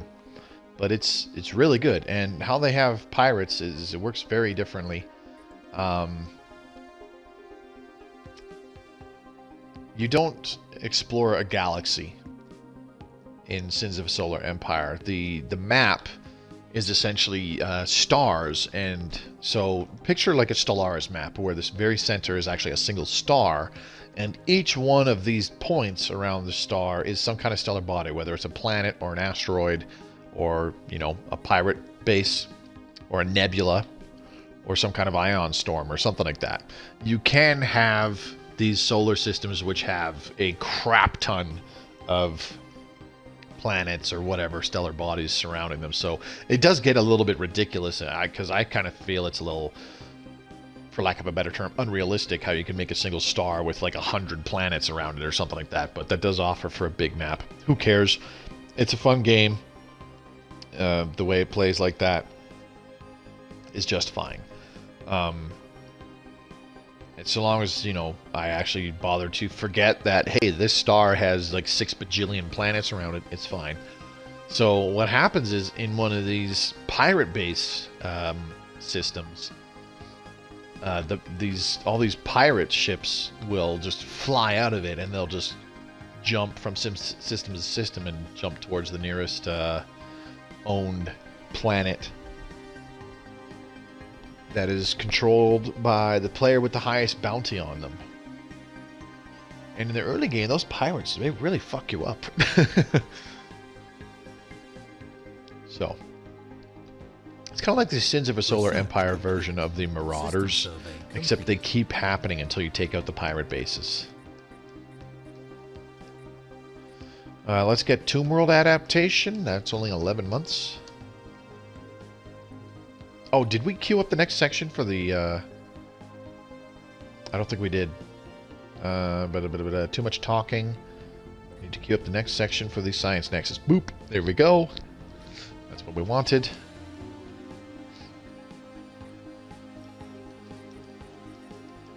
The nice thing about the Science Nexus is that each stage gives you some kind of performance bonus. Like the Dyson Sphere. Except the Science Nexus is a crap ton cheaper. And is completed a lot faster.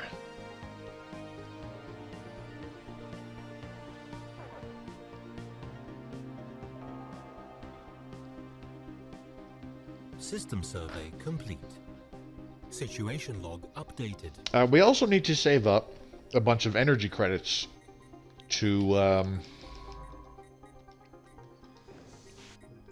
talk to the curators and get a special something from them. Let's see, who can we get that from?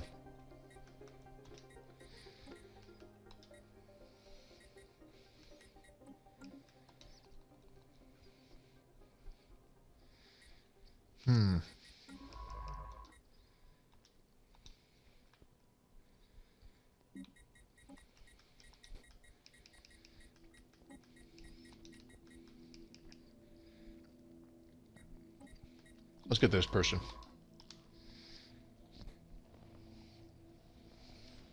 Research complete. Hull integrity 2, beautiful. I like it. Let's do heat recyclers. Strikecraft are okay. I will use them over kinetic weapons.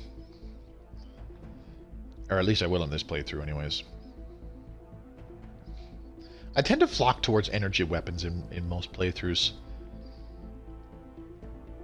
What do you... Are you still there, Jeremy?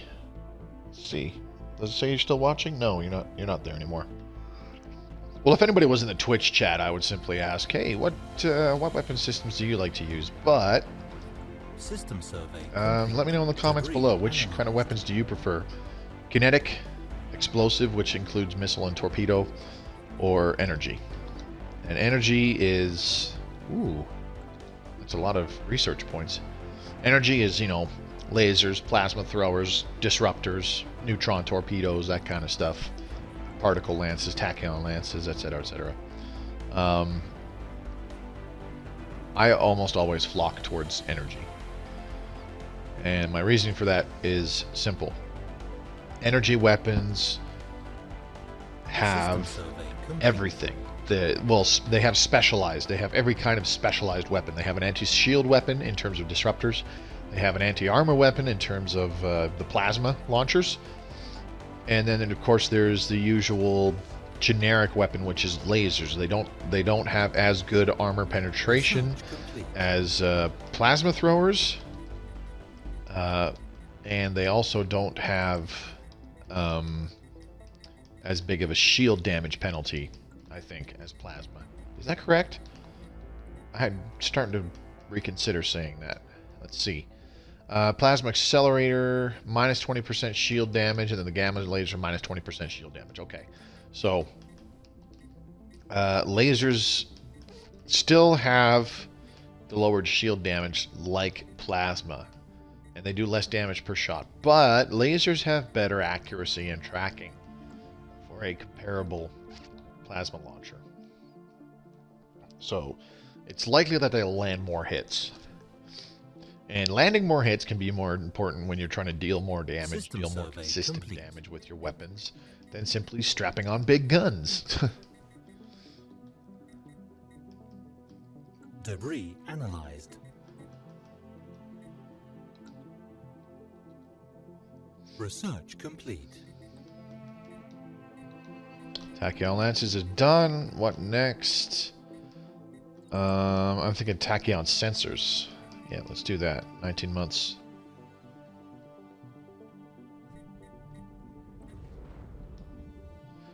$700 days, so a little over 2 years. Well, about two and a third years.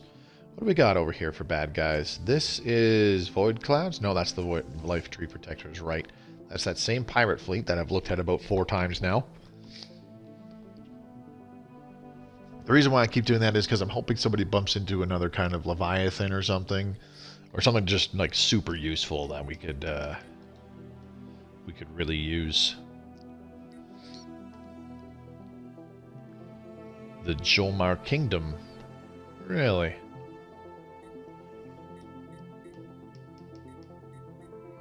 Here we go. Patron of the Arts yet again. And Curator Insight expires now, so we need to talk to the curators. Can you aid us in our research? We would like to purchase this. System survey complete. Okay, I think I traded away too many energy credits for minerals because we need like 5,000, I think, for what I want to do. Heat recyclers. Let's get hull integrity grade 3. Now, if we take a look-see, our technology should be overwhelming to almost everybody else.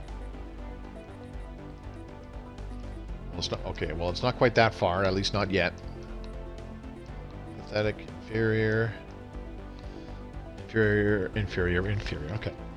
Well, we still have superior technology to everybody else, as expected. What are you doing? Why are you just sitting there? Get moving. You are supposed to do stuff. Like, go here. Oop. System survey complete. Go back here for a second.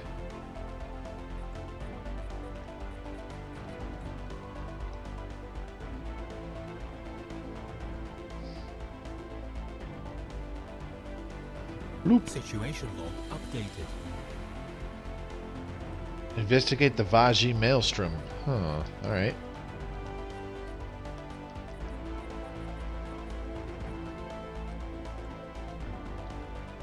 This is probably another Curator Enclave. Yep, it is. System survey complete. Debris analyzed. Special project complete. Curator Sigma Enclave. Beautiful. Nice to meet you.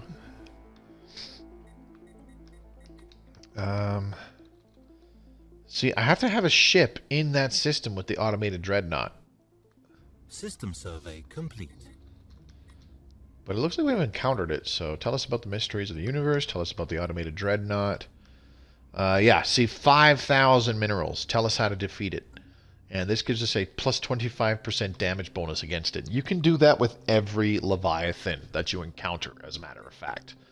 The Curators will give you that for the flat fee of 5,000 minerals. You get that damage bonus, and it's just something else to help you take down a Leviathan. If you're having troubles with one, or if you just want to give yourself that greater edge to deal with it. Let's follow this guy around. God, that's such an interesting... You know what this thing reminds me of, the Automated Dreadnought? It reminds me of the Tyrannic Raiders carrier from Homeworld. And if you have no idea what I'm talking about, shame on you for never playing Homeworld. Go play it. That is a fantastic game. One of the first space strategy games. It's actually a 3D real-time strategy game. Debris analyzed. So think like Command and Conquer in space, and the third, because you don't have to worry about things like terrain and whatnot in space. You have to worry about, you know, obviously your fleet composition and whatnot, but you can also give your fleets formations and tactics. You know, when they're set to aggressive, they just divert power to weapons to deal more damage, and their simple goal is to destroy the enemy. And damned if they take critical damage or not. Of course, you can also set them to evasive, where they do try to keep themselves alive better, which is also pretty neat.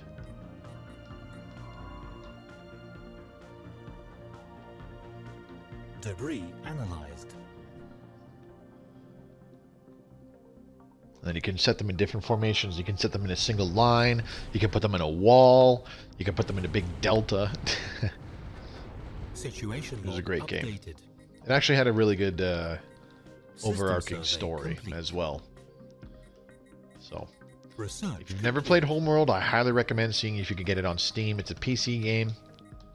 I can't recommend that game enough. It's one of those old classics that everybody has to try.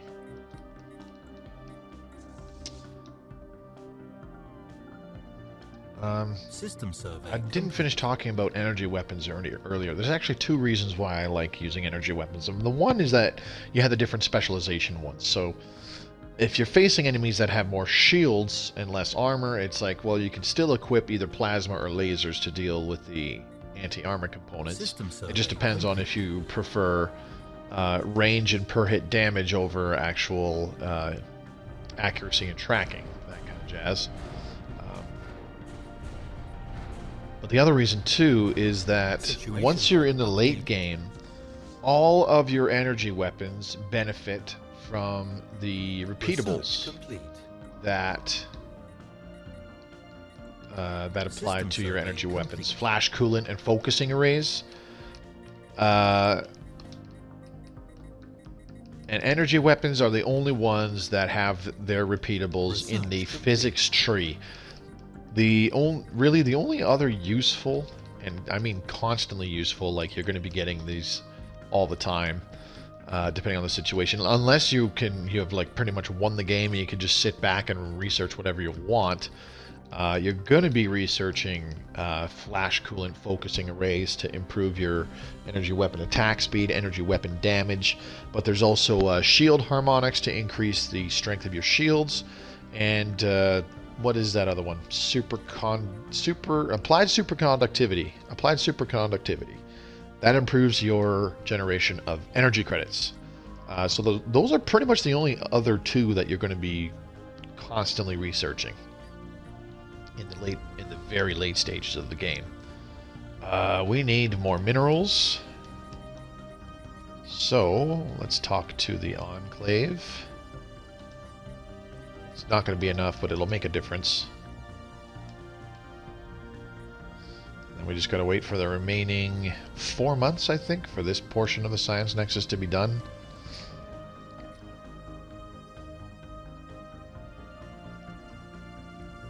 Maybe we can convince people to be in a research agreement with us and give us minerals. Let's try the Ixidar Star Collective. Research agreement for 30 years. And let's see how many minerals we can get out of it.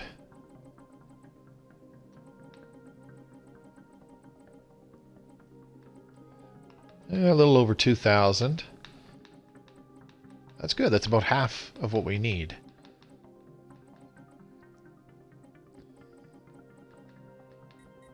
Let's do 2,300 exactly. Let's not push it. Still showing that they're amenable to that with the +1, so that's fine. What was the other one? Alvathari Confederacy. What's up, dude? Research agreement for 30 years. +50. Okay, we might be able to get more if they have more minerals. No, they do not. See, this is why trading with AI empires,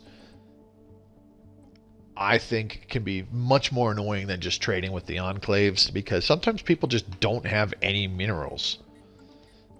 And I hate it. It's very annoying. Let's check with the... Ooh, don't declare war. Holy crap. That would have been bad.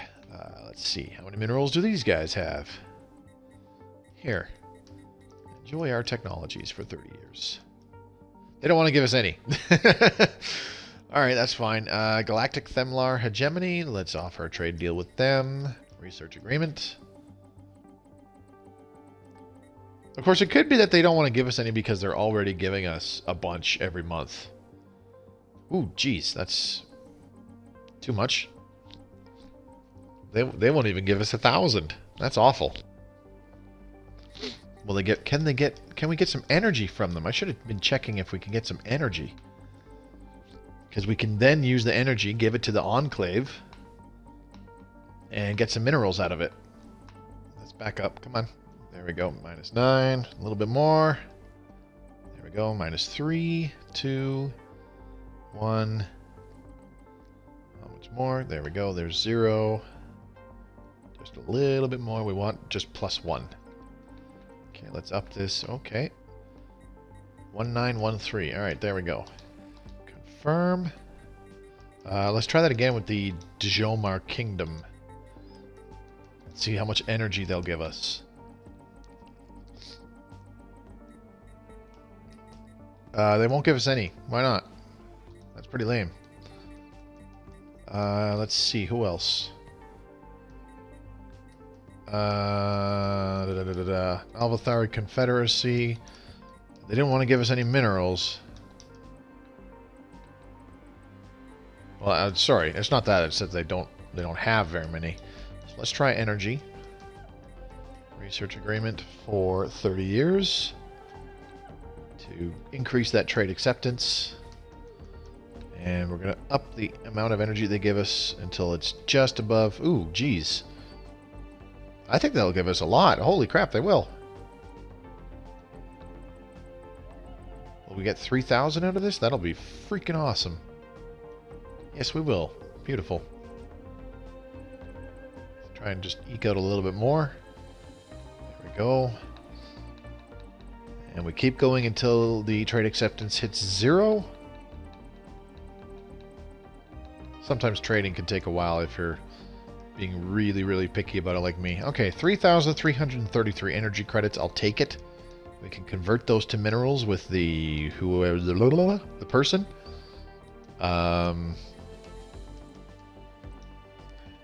Can't do a research agreement with these guys. That's right. That is because they are a protectorate. The Free Tebran Union. Let's see.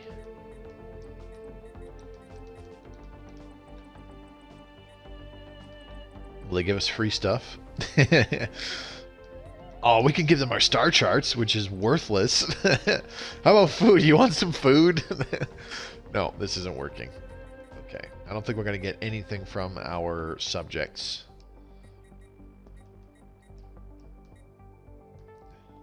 Yep, that's fine. Let's turn on the lamp. It's getting dark. Alright, that's fine. Let's see if these guys accept our trade proposals. Fingers crossed that they do. Oh, somebody did. Oh, a couple people did. Beautiful. Yay, we got 2,300 minerals from the Ixodar Star Collective. We got almost 2,000 energy from these guys. And we got 3,333 energy from these guys. Now, I totally could use the energy that we just got and get that damage to the... that damage bonus to the... what's it called? The Automated Dreadnought. But it's more important that we do this.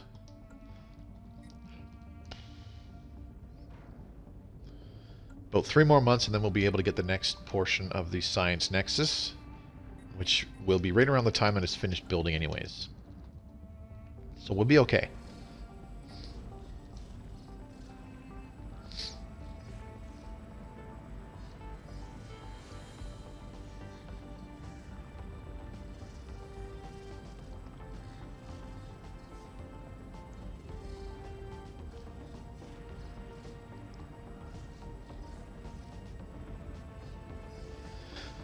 Oh, less than 20 days to go.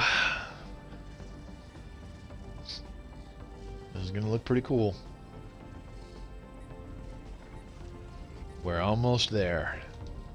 And just like that, rolling over the new month, we can build the last section. There it is.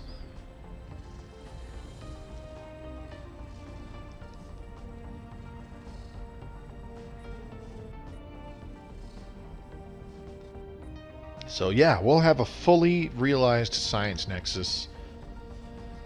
Oh, before it's even 2315. That's better than what I predicted. So yeah, okay, that's not terrible. Debris analyzed. I was a lot more disappointed than I should have been with Mega Engineering not turning up. Research complete. I need to be happier. Alright, what did we finish? Ooh, whoa, whoa, whoa, whoa. I don't know what I just did. Ion Disruptors is now done. There we go! I can't... See, this is ridiculous. Look how long it took for Neutronium to show up. It's stupid. Oh well, at least we got Mega Engineering before Neutronium. If we were only getting Neutronium now and then Mega Engineering showed up after the fact, I'd be a lot more pissed. Anyway, so, yeah, like I was saying, with energy weapons, you get the bonuses with flash coolant and focusing arrays, and then there's the shield harmonics and applied superconductivity to improve shield strength and energy generation across your empire.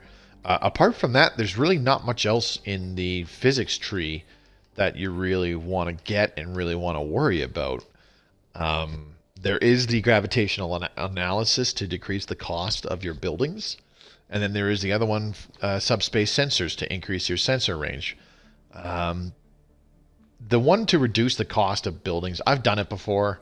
I've definitely spent time researching it, but that was in a situation in 2 different save games. One where I'd already won. In fact, I still have that save. Decline. I don't want a defensive pact. That will cost influence, and I do not have the influence to spare.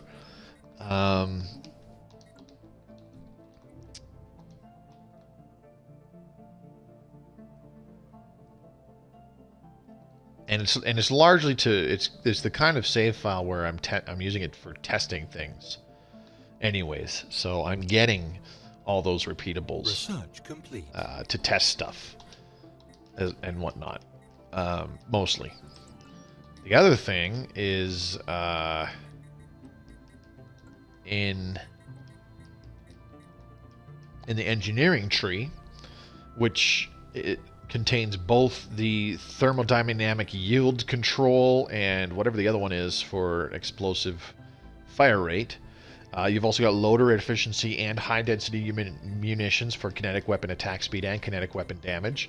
And you've got several other repeatables in there that are useful too. Hull integrity for increasing the HP, matter compression for increasing armor of your ships, mineral extraction for increasing the generation of minerals across your empire. The Tyralam system. I should put a frontier outpost there. Well, we'll see which neutron star gives us some neutronium first. And then, you know, you also have like assembly algorithms as well, but there's just more repeatable technology junk in the engineering tree. So it's much easier to pick specific things. Oh yeah, there's also the ones for the rate of fire and hit points on your military stations. I forgot about that. So that's 2 more in the engineering tree of repeatables. The post-1 and people... No, stop it. Leave me alone with your bad proposals, please. Okay, we're actually generating 0.7 influence now, so we could technically build a brand new frontier outpost somewhere. Heat recyclers is done. Miniaturized pre-igniters, that's what it's called. Yeah, see, here's the ones for the military stations. Fortified core layers for military station health and synchronized firing patterns for military station damage. When really, what you want to stick with is matter compression and hull integrity to increase the armor and the ship hit points of your ships. That and mineral isolation to increase the generation of your minerals throughout your empire. And that's largely it. The other stuff is all just fluff. I mean, it's nice to have if you're actually using kinetic weapons, and to be fair, flak artillery is kinetic weapons and benefits from completing those bonuses. But still, the odds of you seeing the technology to increase, or sorry, to better the weapons you're actually using is way higher if you just stick to energy weapons. Yeah, see, the more I look at it, the more I see a frickin' Tyrannic Raiders carrier. I'm telling you.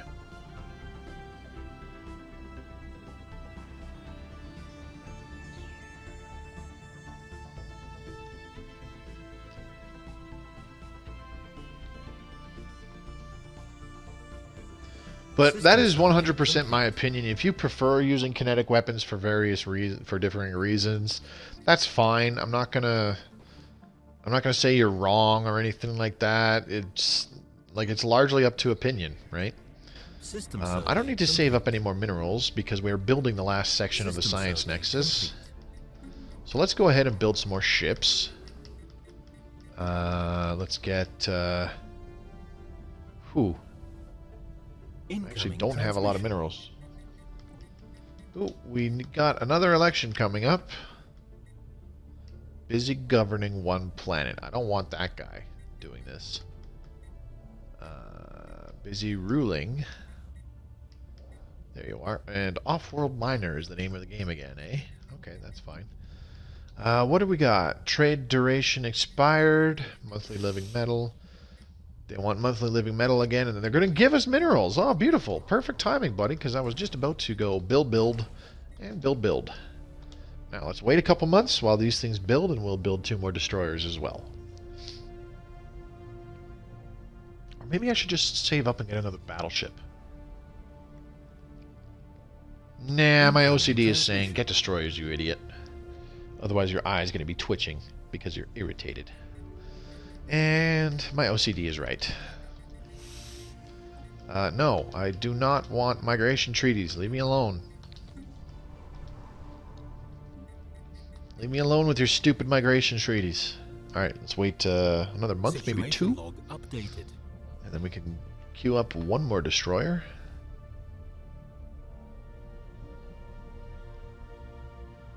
Oh, we gotta wait another month.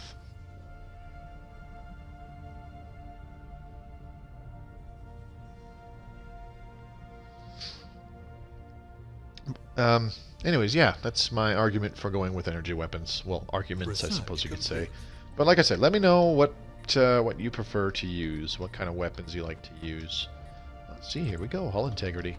Oh, and you know what else shows up in the engineering tree is heat recyclers and synapse interceptors for your strike craft as well. So like there's only like 6 repeatables under physics, but there's a butt ton more under engineering, including the ones for increased rate of fire and damage with explosive and kinetic weapons as well. So there's just a lot more fluff to get through when you're trying to just enhance your weapons, in my opinion. So that's my reasoning for it. That's what I'm sticking with. All right, we've surpassed the 2-hour mark. We have surpassed the 2-hour mark. It's only about 4:30. It's not even 5. I'm going to stream for... What time is it? A little less than an hour. So yeah, we'll do a little under 3 hours today. And reminder, the reason I'm doing this, not only is it because it's my birthday and I felt like doing it, but I'm not going to stream on Tuesday because it's Christmas Eve. I'm not going to be here, and I don't think anybody else is going to want to spend time watching my bullshit as opposed to spending time with family. Let's take this synthetic with meticulous, put them in a survey ship because that's pretty good. We got foreign soil enrichment. Let's do eco-integration studies next, because why not? What did we get? A whole bunch of science points for completing those debris projects. Okay. Very good, very nice. Now with that being said, as much as I like energy weapons, and in particular, oh man, I can't believe I didn't put on Curator Archaeology Labs. I am such a doofus. Ship-mounted tachyon sensors, 0-point reactors up the wazoo.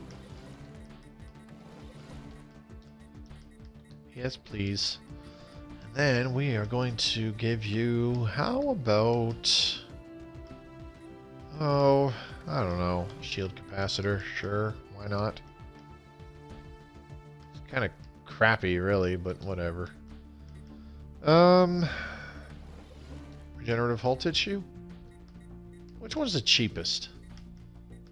Shield capacitor and afterburners. Alright. System survey complete.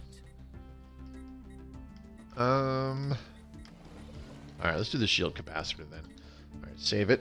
As soon as we get these last couple things of debris, which should be in just a minute here, I'm going to get all of the science ships back to upgrade. I can't believe I didn't do this sooner. Giga cannons. I quite like giga cannons because they have the highest range out of every weapon in the game. Even large missiles. Don't believe me? Let's take a look. New design, battleship. Let's do spinal mount bow, and then we'll do an artillery core. Now let's take a look. Marauder missiles. Large Marauder missiles. Range 110. Average damage 15.28 per day. Giga cannon. Range 120. Average damage 27 per day. Significant difference. Special project complete. Ooh, what do we got? Free Tebron Union is now a vassal under the One Empire. Oh, beautiful.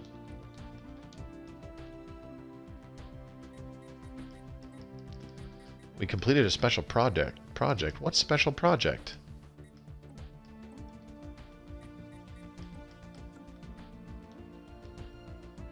Where are these high-value mining deposits? Oh, it's within the Lavis vestige. I thought so. I was like, wait, isn't this... Oh, we still have a special project. Oh, man. System survey. Oh, man. We didn't get somebody doing that? Unreal. Okay, we need to select everybody. Boop. And, yep. Upgrades. This guy should finish, like, right away. Unless we're still building the military ships, which I think we are. Yep. Alright, so never mind. Carry on with this. So yeah, I do quite like Giga Cannons. They're a good all-around weapon. The kinetic weapons, the base kinetic weapons are actually good all-around weapons if you don't really want to worry about specializing your loadout for specific anti-shield or anti-armor use. The generic Gauss rifles plus Giga Cannons and kinetic artillery, good weapon setups. All your bases are covered. All the kinetic weapons have a bonus damage to shields. It's only about 33%, but it's still a bonus shield damage. And then the bigger kinetic weapons, even the Gauss rifles, the medium and the large size Gauss rifles, Gauss cannon, and then of course the kinetic battery and the Giga Cannon have armor penetration. Let's take a look. See, neutronium materials. Finally. Where am I getting neutronium from, I wonder? How many sources?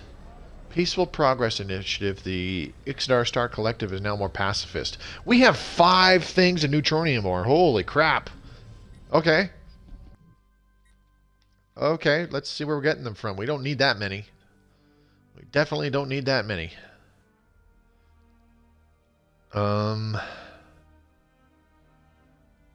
Research complete. We're not getting any from Lysath, really? Okay. Dark matter drawing. So this will be great if we can get a black hole within our borders. Unless we already have some. Nope. So yeah, need to find a black hole that is providing dark matter now. And include that in our borders because dark matter is really good. Plus 20% physics output. There's some Zro over there. That would be kind of nice. The Litharian Vortex. I can't believe I haven't cleared that system yet. Too busy dicking around, I guess. Let's see. Tazri is giving us neutronium. Sachua is giving us neutronium. Holy crap. All these places are already giving us neutronium. So I did not need these frontier outposts on these thingamajiggers. Not at all. Well, you're going to go ahead and build a frontier outpost here. What is this? That is olfactory study. Alright. So let's get one of these guys on the way, who is on the way back to do that one. This guy. As soon as they land in Ifriri.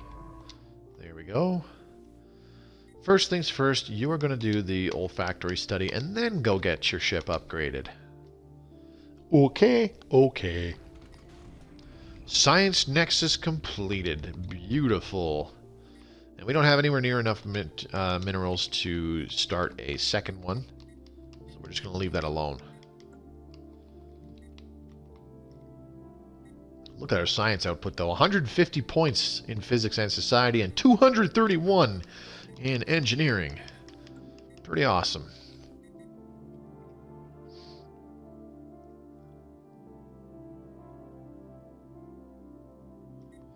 Do I want to actually build something in the tier lamp system? I don't know. See, this one's giving us neutronium, and I don't need that. Yeah, let's get rid of that frontier outpost altogether. Get rid of it now.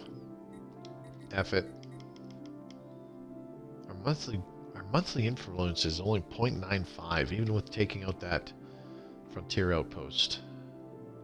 Well, hopefully once we explore more of this area, we can definitely build more stuff over here. What's this? Satramine gas. Plus 10% governing ethics attraction. Not my cup of tea. See, I think what I'm going to do is, around the year, I'm not going to do any expanding or anything like that. We're technically done with the one planet strategy. Now that we have a Science Nexus, it's play however you want at this point. especially since we didn't complete it in the first 100 years. But I'm going to wait for about another 30 in-game years. Well, 36. Because...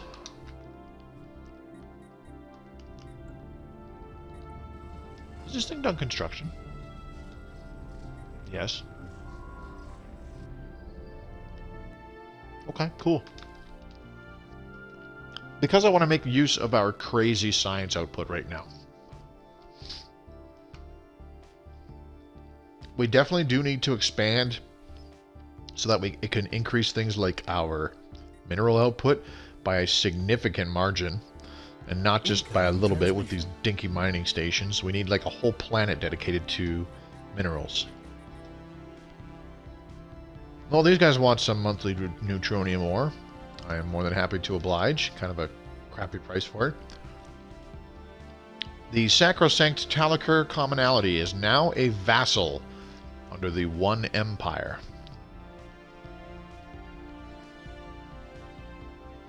See, every time we lose a whiff of something, okay. See, we lose a little bit of influence every month, 0.25 every month when we no longer have a protectorate. They become a vassal. Capacitor fields, okay, that's good. Ooh, look at the size of that thing. Sentient combat compoopers. Who teleported into the system? Why did this guy go there? Oh, because he's regrouping with the fleet. That's why. Well, let's wait. And we don't want these guys going through that system anymore to regroup with the fleet, so we're going to move them to the Orthama system. Eco-integration studies done. Let's get will to power.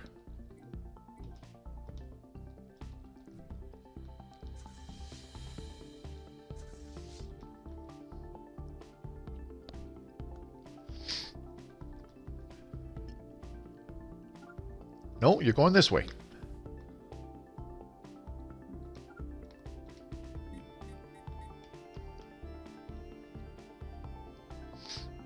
Research complete.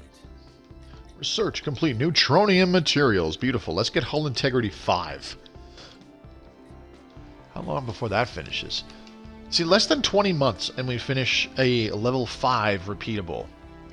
That's pretty crazy.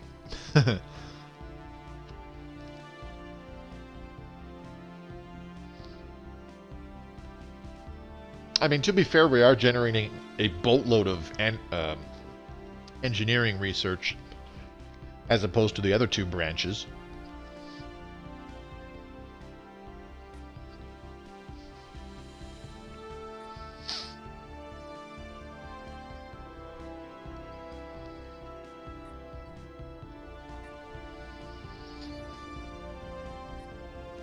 Construction complete. I just realized how much energy we have.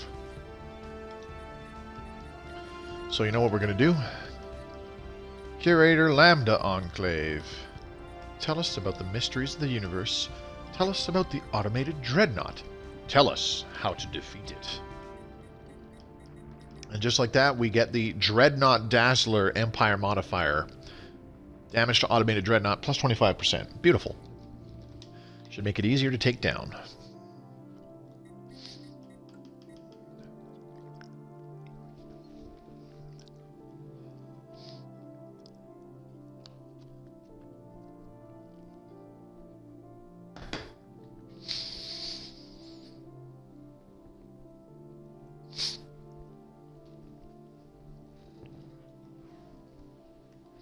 It's been a good day so far.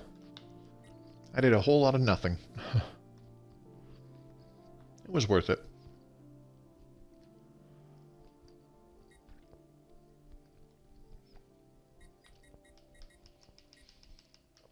Okay, so our home world is a desert world.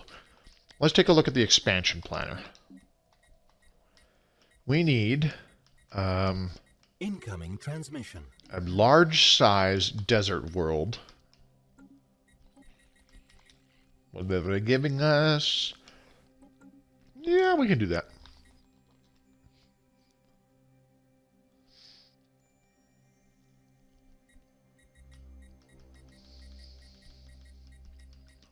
Whoops. Okay, let's build a whole bunch of mining stations there. That's not within our borders? Really? Just barely not. Okay, that's fine. What do we have for influence generation? 0.2. Okay, so I'm going to get rid of this one. This one's kind of useless. It's not, the neutron star is not giving us neutronium.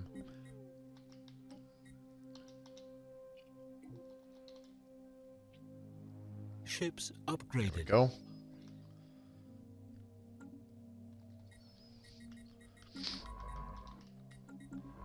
Alright, I'm going to move the one acuity back over here. Survey that system. Anyways, like I was saying, expansion planner. So we need to look at big size, what were they, arid worlds or desert worlds? Desert, I believe, yes. Let's double check. Yes, desert worlds.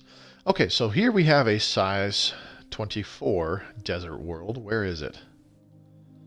In their borders, so that's useless to us. 22, size 22 desert world. It has no planet modifiers, unfortunately, but let's take a look. No unique resources on it either, like Betharian stone, so that's unfortunate. What else do we got? Oh, I should leave this playing. Incoming transmission. Incoming transmission. Jeez, everybody wants my attention, apparently. Yeah, no, give us more than that. That's crap. Ships upgraded. Okay, we got one more science ship that got upgraded. I don't think we have a big size desert world with decent planet modifiers. That's what it's starting to look like. Ships upgraded. Oh, another ship is upgraded. There we go. Ah, perfect. They're going to come over here and... Ships upgraded.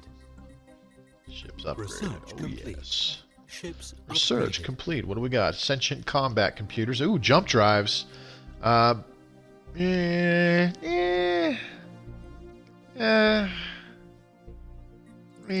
get predictive algorithms. 20 months for that.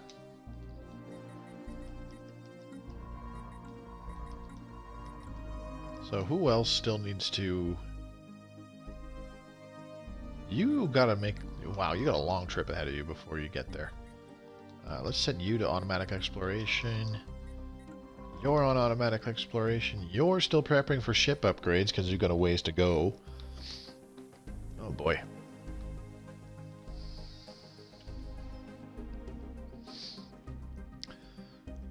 You know what? I'll bet you the Litharian vortex will give us dark matter. I gotta find a source of dark matter. There's got to be a black hole fairly close by that gives us some freaking dark matter. Does dark matter matter? What's the matter with dark matter? Why does it matter if you have dark matter? These are all good questions. Oh, somebody died.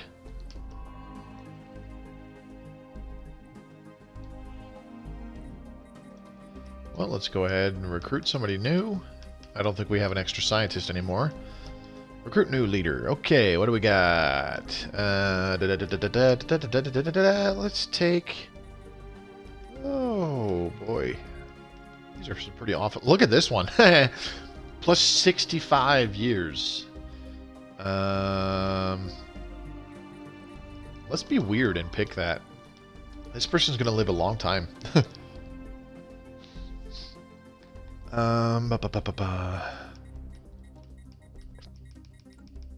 Let's see. Black hole sun, won't you come and give me some dark matter? Black hole sun, where the hell are you? Improve my research. What's down here? There's space amoeba there? I did not realize that. I feel pretty dumb now. Oh, you know what? We should be able to upgrade these ruined ring sections. Now that we have mega engineering. Snap. Let's try it. Let's build a frontier outpost here. Hell yeah! If this doesn't work, that's fine. If it does, that'll be amazing. Okay, how much further? Okay, you're not far. They're about to group up with the main fleet, and then we're going to try and take on the Automated Dreadnought. I'm a little nervous too, because if we lose our fleet, then it's very likely that our subjects will be like, we want to be independent, and, you know, revolt. Revolts are bad. Excuse me. Revolts are bad. Quell them when you can. Huh. Let's build 2 more battleships just to be on the pseudo not quite safe, but I will feel slightly better side. Oh yeah, you haven't merged with them yet. Why haven't you merged? There you go. Research Good job. complete. What do we got? Will to power. Don't care about that one. These are all mediocre options, but let's take Empire Leader Capacity +1.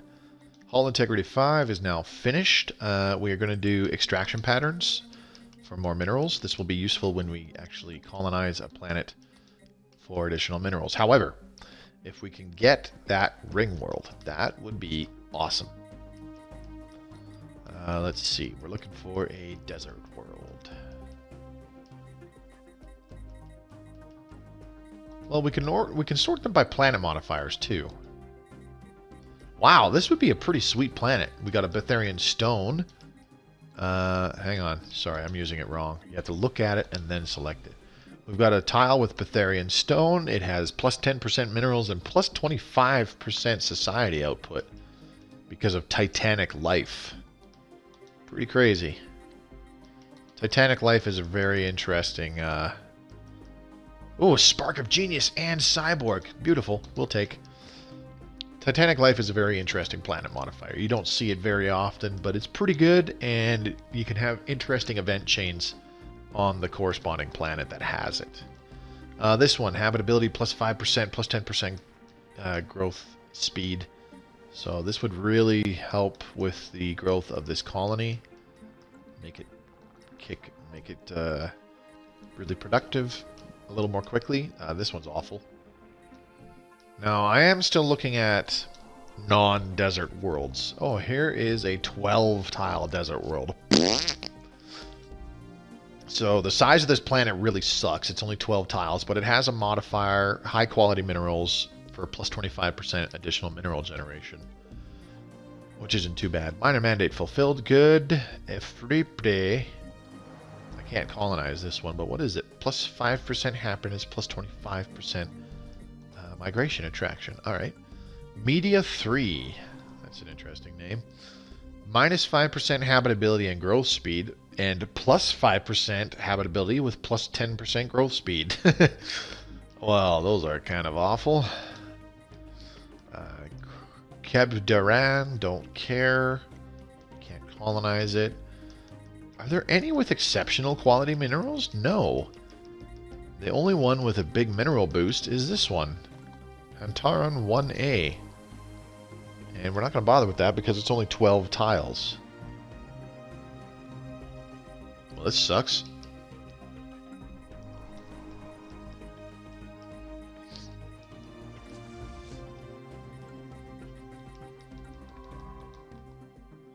Why are you just sitting there? You got stuff to do, boy. Incoming transmission. Incoming transmission. You want to give us 1,000 minerals for neutronium. No. Come back with a better offer. Let's see. So the one emissary and the one crescent will get upgraded pretty shortly once our homeworld has done this second battleship. See, the big problem is if we lose this fleet, and even if it's not destroyed, if we lose most of the ships to the point where our subjects are stronger than us, the problem with that is because we only have the one planet, and by extension the one spaceport, it is such a pain in the ass to replenish those ships. Oops. Did not mean to do that, sorry. Okay, how is our influence? 0.7, so that's fine. Construction complete. We will not be under when this frontier outpost is constructed. constructed. Alright. Got some more minerals from Tiralam. Go ahead and build another mining station there. Now, Research is complete. the Fallen Empire still not angry with us? Nope. Good. Okay. Helvan Civilization. Where are those guys? Not in our borders. Extraction patterns. Done. Let's see. Let's just do hull integrity because those other options are...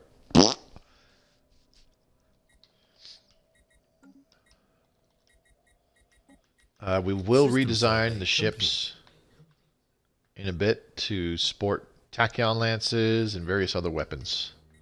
We need some point defense. Definitely need some point defense.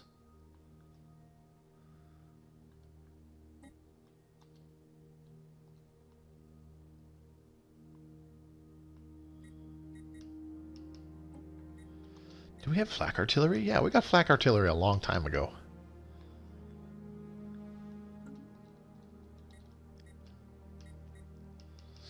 Okay, next battleship will be done super quick, and then we got 2 more science ships that are getting upgraded.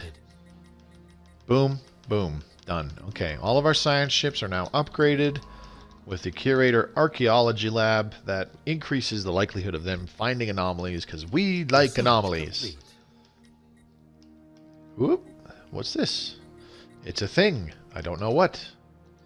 We'll find out. You know what? Let's go with cell revitalization. Plus 5 years on our leader lifespan. Alright, here we go. Utopian Dream for the Paradise Dome. Wah, wah, wah, wah. Shit. I am adamant about replacing this building. Research But let's do it. Construction complete. See what happens. Quantum destabilizer, very good, very nice. Let's get hyper shields next. Mining station in that area. Okay, that's fine. So we're really not generating a hell of a lot in terms of total resources. Like minerals. It's only 250 per month. That's not great. But it could be a lot worse. Where are our construction ships, anyways? This guy's over here, so let's get him back this way. We've got a lot of spots where we can build some mining stations. Can we build a research station there? Yes. I don't want to build one there because it's +1 society research, and I don't care for that. Not worth it. Okay, mining and research. Mining. Mining. Mining. Alright. Construction complete. It'll be... Yeah, see, we can... Oh, man. Each... Well, I think I found where we're going to colonize in the future. Beautiful. Beautiful. I love it. Yeah. We need 20,000 minerals for each section of the Ringworld, but once it's completed, it's like a size 25 Gaia world. Each section of it, I might add. Okay, so you know what? I don't want the Frontier Outpost in Cybrex Alpha. Let's build it here. So that we could possibly get one of these other systems, Hirma or even Megam, and just allow us to get more resources. So hopefully, building this Frontier Outpost, we can still get Cybrex Alpha within our borders. We should be able to keep it in our borders. It'll be right on the edge, but, you know, all good. Alright, how much further do you have to go? You have a ways, but that's fine. Once you get there, it'll be all good. Okay, let's go ahead and redesign our ships. This is going to be a spinal mount, and we are going to throw on... Oh, ooh, sheesh, oh boy, I don't know. Let's do a hangar core with a advanced fighter wing to deal with enemy bombers, and then we will throw on... Oh, I don't even have the big ones yet. We'll do a bunch of plasma accelerators, flak artillery, and then we'll do a broadside stern. Actually, let's keep all of these plasma accelerators, and then we'll do 2 flak artillery on the very back. think that'll work. Spinal mount bow, tachyon lance. System survey Okay, complete. and then we'll do a shield capacitor plus crystal infused plating. Throw on 2 things of neutronium armor. We need a whole bunch of power plants, or I should say reactors. There we go, and then these will be upgraded to hyper shields, so we need to leave some power. About another 30, which is enough. And yeah, we'll be all right. Maybe a second shield capacitor? Maybe we should do a second crystal-infused plating. 2,400 hull points. So slapping these 2 on increases it to 2,640. That's not that great. You know what? We're going to do a shield capacitor and a thing of regenerative hull tissue. There we go. Cell revitalization. Not bad. Okay, let's get sentient resource System management survey again. complete. Increase our leader Research capacity. complete. System survey What do we get? We got hyper shields, lovely, and we will definitely want plasma cannons. Let's do that one next. That's done in 12 months. Hull integrity 6 done. Let's get extraction patterns 2 next.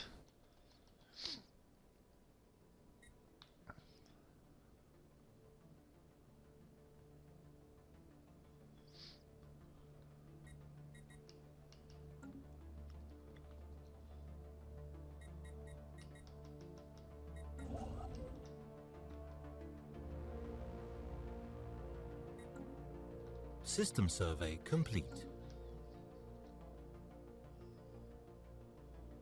Oh, that guy just colonized there. Alright, where are System survey the battleships? complete. Okay, there's one there, and one is merging right about now, so fingers crossed this is enough. I really hope it is. That's a cruiser. That's not what I want to look at. That's a destroyer. Not really what I want to look at. Let's take a look at our battleships. Just equipped with... Loaded right to the tits with weapons. System survey complete. Pretty similar to loadout to what it is already. Okay. Minus 1,000 energy, and how much longer for Patron of the Arts? Or sorry, Curator System Insight. 3 survey days, 2, complete. 1, done. Let's go ahead and get Curator Insight again. Which one do we want to get it from? Let's get it from the Curator Alpha Enclave again. We would like to purchase this. Still only 1,000 minerals, because our empire is super tiny.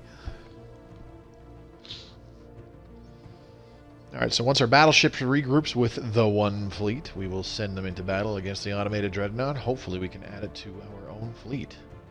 That would be fantastic. I just hope this is enough. I really do. I don't think it... I don't know. I'm not going to say I don't think it is, but I mean, I have my concerns. I'll put it that way. Okay, is he done with that frontier outpost yet? Pretty close. What about these guys? These guys are just sitting there chilling. Build mining stations, please.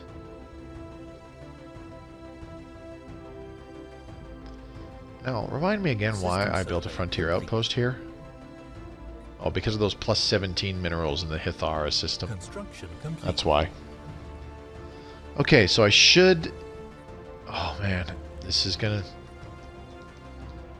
System survey complete.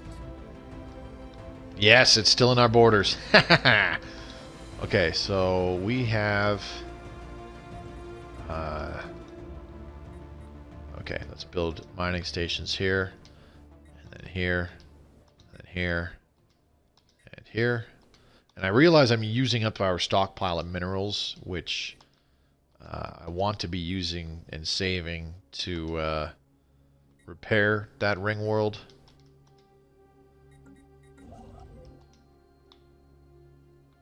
But this will increase our monthly gains. And we're all about gains. Gains, man! Gains! That was my terrible, terrible impression of the... What's the skin called? Huncules. It's a Hercules skin in Smite. Okay, so I just increased the time we have to wait by a couple more months. That's all right. Those months will be getting more minerals as those months go by. Which ring section should we repair first? I don't even know. Let's do this one, just for the hell of it.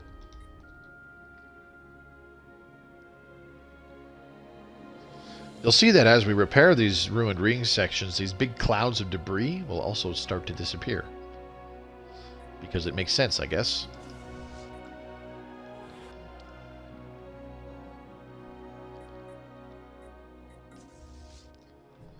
Okay, second strike force is here. Go this way, and then go this way. System survey complete. Research complete. If need be, we will emergency FTL our boys right the heck out of there. There's one you don't see very much. Arc emitters. Very interesting weapon. Let's get jump drives. I'm not going to equip them just yet because I don't want to increase the chances of the unbidden showing up on our doorstep. Not yet, anyways.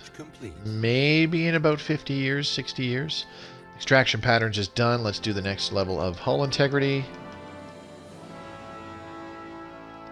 Okay. System survey complete.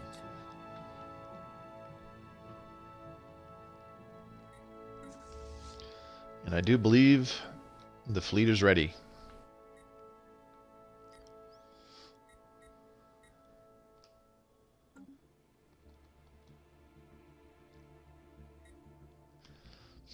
Should I dump some of this energy we have and get some minerals out of it? I think so. System survey complete. Let's give it to... Is there another trader enclave? No, there's usually a third one, but we haven't encountered it yet, I guess. We would like to trade for minerals. Boop, boop. There we go. Okay, let's start queuing up one of these ring worlds to get built. Boink. There we go.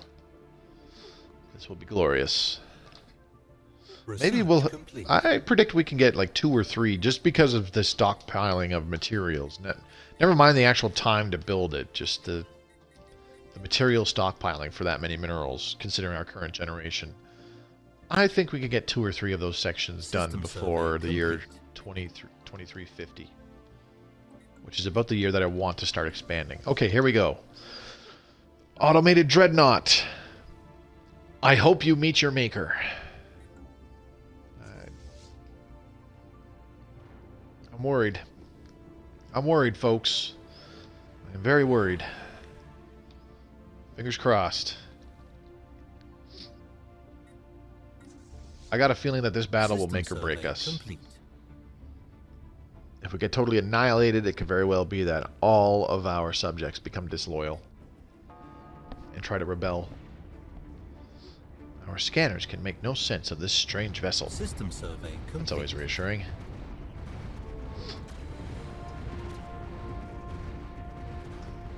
System survey complete. Oh, we shredded his shields pretty bloody fast. That was awesome. We've already lost. We're losing our destroyers, though, quite badly. Complete. Construction complete. Research complete. What did we get? Complete. Jump drive. Let's get phase disruptors next, just so that it never shows up ever again. One beast completed the construction of a something or other. Okay. Still only 0.2 on the... Hi, Kite! Thanks for dropping by. I'm actually only going to stream for... Oh, you know what? I can stream for another 45 minutes. It'll only be about 6 o'clock my time by then. And I'm really enjoying this so far. Okay. Dreadnought. You know what? I think I'm feeling good. Dreadnought's almost half dead. We've only lost a few destroyers. Probably going to lose all of our destroyers. Maybe a battleship or 2. Or even cruisers. Yep, we just lost a cruiser. You know what? I think we got this. We'll have taken losses everywhere except with our battleships. Oh, never mind. We just lost a battleship. But yeah, we're going to take it down. Just barely.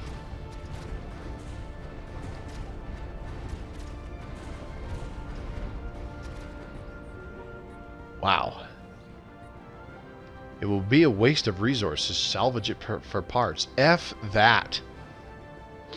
We have managed to disable the Automated Dreadnought and the Yearbus system. Despite the punishment it took from our ships, the structural integrity the structural integrity of the warship's massive hull remains largely intact. Our boarding parties found the mummified remains of the Dreadnought's alien crew still manning their stations.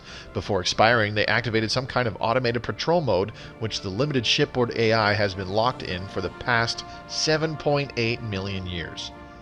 Although it would take an incredible amount of resources, some of our engineers believe that the Dreadnought can be restored and put back into service with our fleet. It would certainly make for a powerful flagship. That ship will sail the stars again under our flag. Okay, so what do we have to do? Disabled Dreadnought. It needs a construction ship. Okay, that's fine because we have two really close by. Well, not really close by, but pretty close by.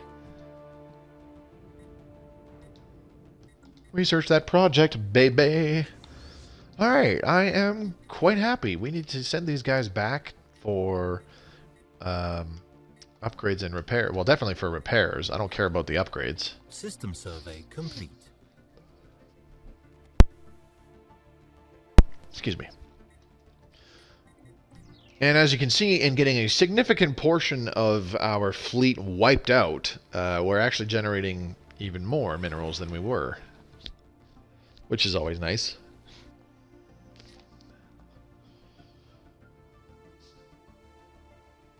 Oh, we just had a few people join. Jeremy, you came back. What's going on? We just beat the Automated Dreadnought. We're going to add it to our fleet. Those of you who are new and just dropped by, my name is Mobius Y, playing Stellaris Console Edition. I play this quite regularly. I do love this game. You can find me on YouTube. Simply search Mobius Y. 1 second here. I got to decline this migration treaty. I put up a video at least once a week. It's often just me continuing the playthrough of the stream game, which this is an example of one now. I only play this game when I'm streaming. So you guys are here for the entire journey. System survey complete. If you'd like to see more of that, check out my YouTube channel. I've also got a whole playlist for tips and strategies. Got things like Empire builds in it. And I'll be creating a new playlist for things covering Stellaris mechanics and whatnot. Kind of deep diving into the math-like stuff in the background of Stellaris, the stuff that nobody likes to talk about.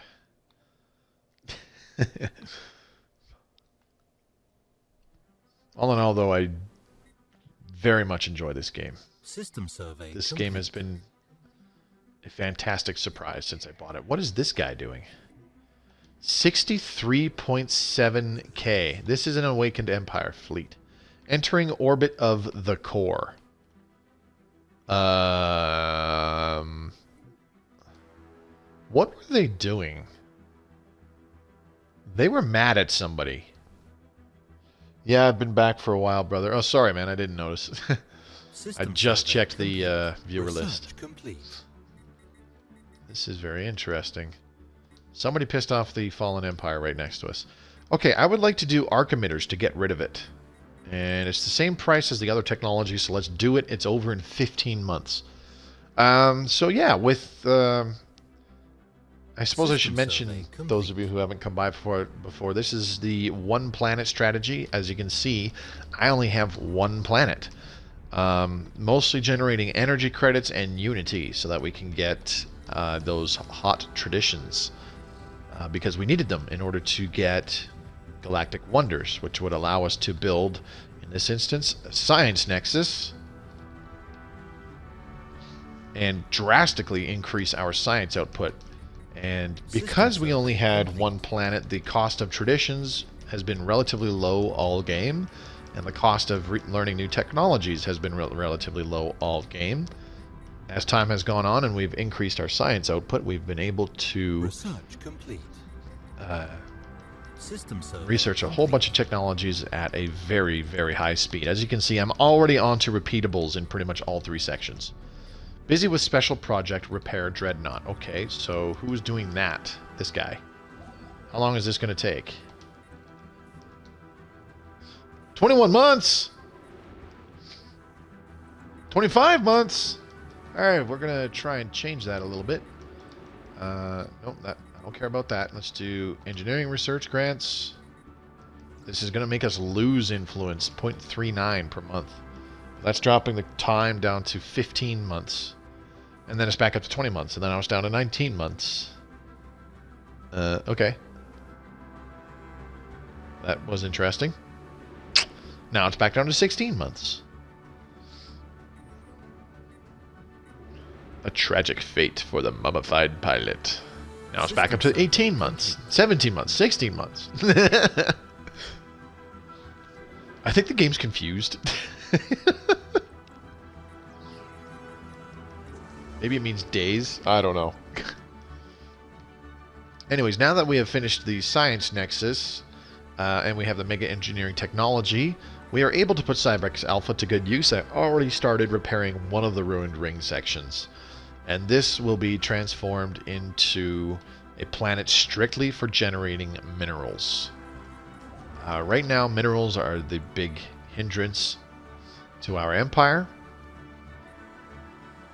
And that will change it. We'll do what do we got? Monthly Teldar crystals. They traded nothing. Okay, that's fine. I'm thinking one section System survey strictly for minerals.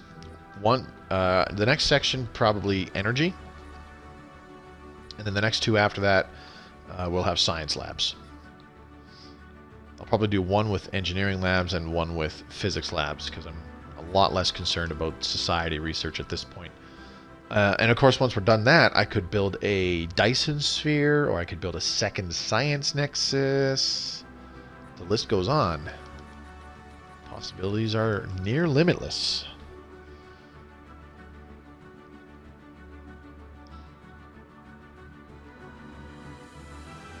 System survey complete. I think you missed the whole discussion about my preference for energy weapons there, Jeremy, because I was hoping you'd weigh in as to your preference for weapons, what kind of weapons you like to equip on your ships. System survey complete. Arc emitters, and then we should have focused arc emitters, which we do. Let's take that. 16 months for that. That's pretty fast. This is how quickly we're getting technologies because we only have our home world. System survey complete. The hull of this massive... Ooh, good for him. Expertise field manipulation. The hull of this massive warship remains largely intact, despite having sustained an incredible amount of damage. Alright, how much longer for this? 6 months! Oh! Let's hope it doesn't fluctuate again. Oh, okay.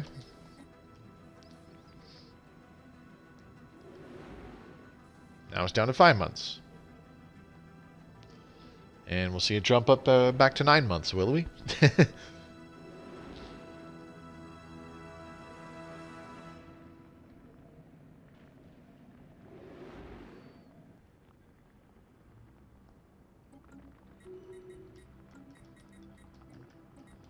Oh, here we go. We have another election coming up, and we're going to want to re-elect the same guy because he still has that unity bonus.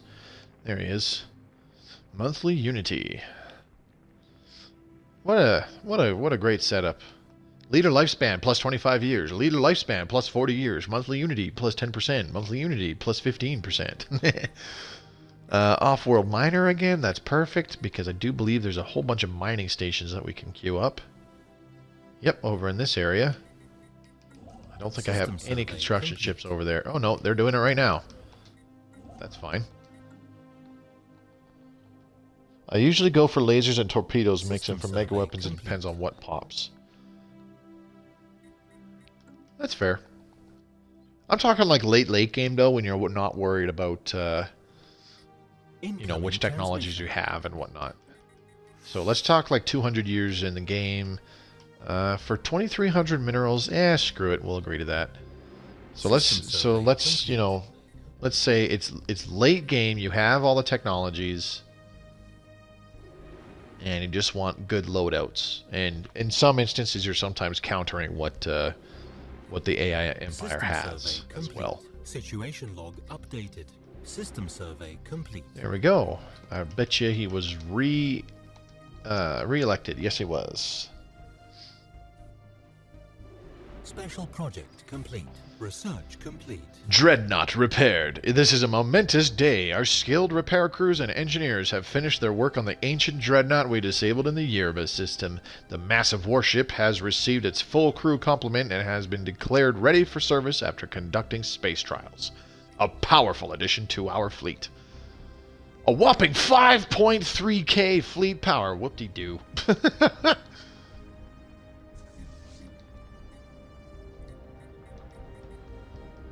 We have 2 large disruptors, 2 small disruptors, 3 Guardian Point Defense, 5 large plasma cannons, and 3 small plasma cannons. Oh my goodness. 1, 2, 3 shield capacitors for 150% bonus shield generation, and 2 things of regenerative hull tissue. There's 6 copies of large hyper shields. How many is that? 210, so that'll be 2520 for total shields. And how much regeneration is that, I wonder? 7.6 and 5, so that'll be 35, plus another 0.6, so 38. And then plus 7, so 45.6. Yeah, 45.6 regeneration per day, but multiply that by 150%. That's another 45.6, so you're looking at 91.2, and about 22.8. So yeah, we're talking like 113 shields per day being regenerated. Wow. 19,500 hull points. 11,760 shields.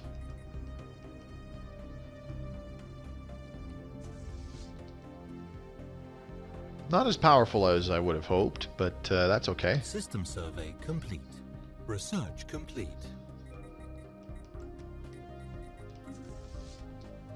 Ooh, we finished a technology and I did not requeue something. Oopsie. I'm gonna get this guy to dock. Actually, we'll get it to merge. Boop. There. Let's see. Society research. Let's continue with cell revitalization. Longer living leaders is always nice. Hull integrity 7 is done. What should we get next? Let's get heat recyclers for increased strike craft attack speed. System survey complete. How much longer for this ring section? About 2 years. 600 days is about 2 years. Right? Maybe? I don't know. I can't math. Well, I think people were a little bit upset for a bit there because, well, I didn't actually look. But yeah, we've got a pretty... These guys are pathetic across the board compared to us. That's awesome. These guys are pathetic across the board except technology. These guys are pathetic. These guys are just inferior, amazingly. Now these guys are only superior. They have equivalent naval capacity, superior technology, superior fleet power. System survey complete. Interesting. These guys are pathetic across the board. Inferior tech, pathetic everything else, pathetic everything. Inferior tech, pathetic everything else. Inferior everything. 200 plus years I'd put tax on small ships, cruisers, plasma, and battleships, half carriers. System survey complete. Half carriers, half longest range and damage cannons, and devastator torpedoes. System survey complete. Ooh, excuse me. It's a pretty interesting sounding setup.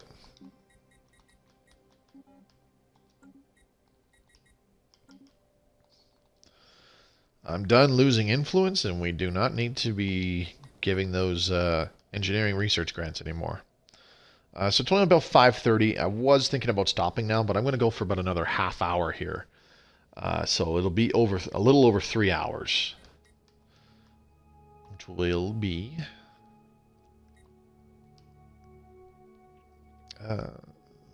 oh yeah, this is the crappy. That's the crappy outcome. Ugh. I think that'll be a good stopping point.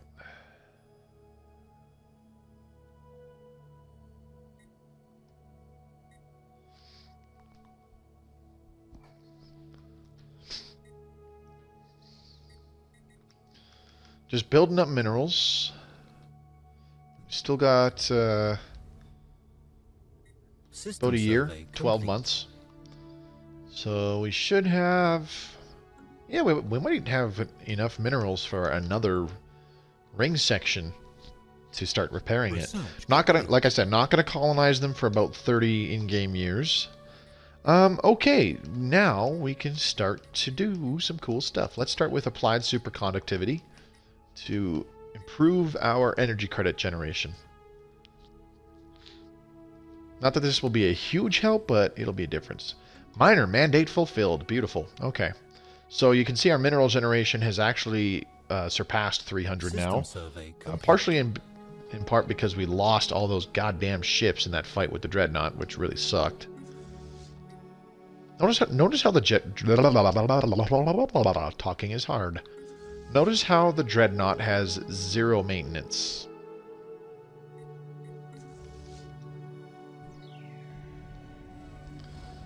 Why aren't these guys over here? You guys need to go and get upgraded. Stop. Complete. 65 to upgrade? Really? That's it? Okay. Heat recyclers is done. Let's do extraction patterns again.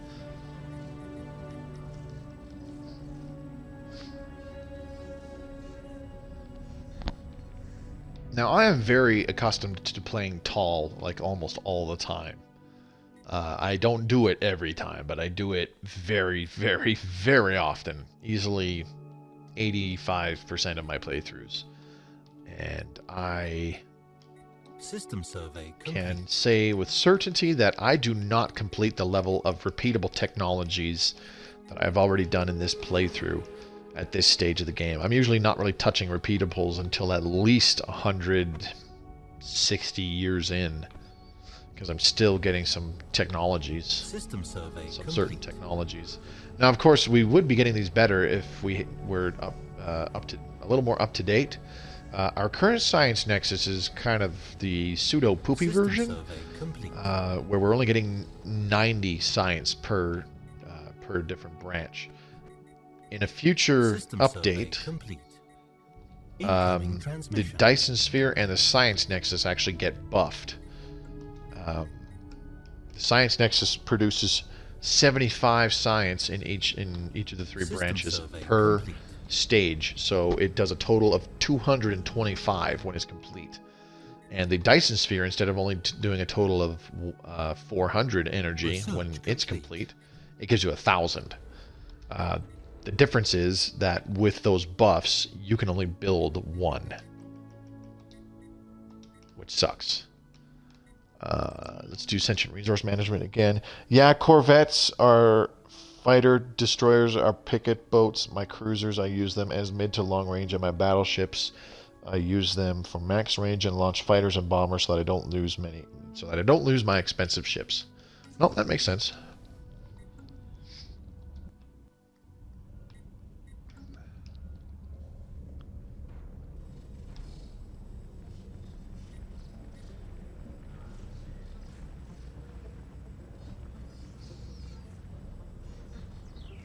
System survey complete. When I'm fighting the Prothoran, I give up on doing smaller than battleships.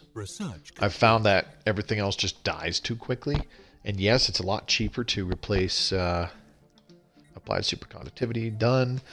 What else do we want to do? Ooh, I don't know. I'm thinking doing some gravitational analysis and what's the other one? Assembly patterns in the engineering tree. Because I'll want to... The buildings that we construct on our new Ringworld sections, we'll want them to be up quickly. Up and running quickly. Okay. And we want them to be fairly cheap, so, yeah. Actually... yeah, let's do that. Let's do that. We need to focus on a little bit... A Ringworld section restored. Building on what remains of the ruined Ringworld in the Cybrex Alpha system, our engineers have managed to fully restore one of its sections. The new biosphere had to be created more or less from scratch by our leading planetologists. I thought it said paleontologists for a second. But it is now considered stable and ready for habitation. Excellent. And just like that, all those big clouds of debris have disappeared. All right, we are lacking 900 and something minerals. Okay, so Harmony Tree. Let's take Mind and Body to increase our leader lifespan by an additional plus 20 years. So we're gonna have a long living leader in our ruler here. What's he got? Resilient and cyborg. So yeah.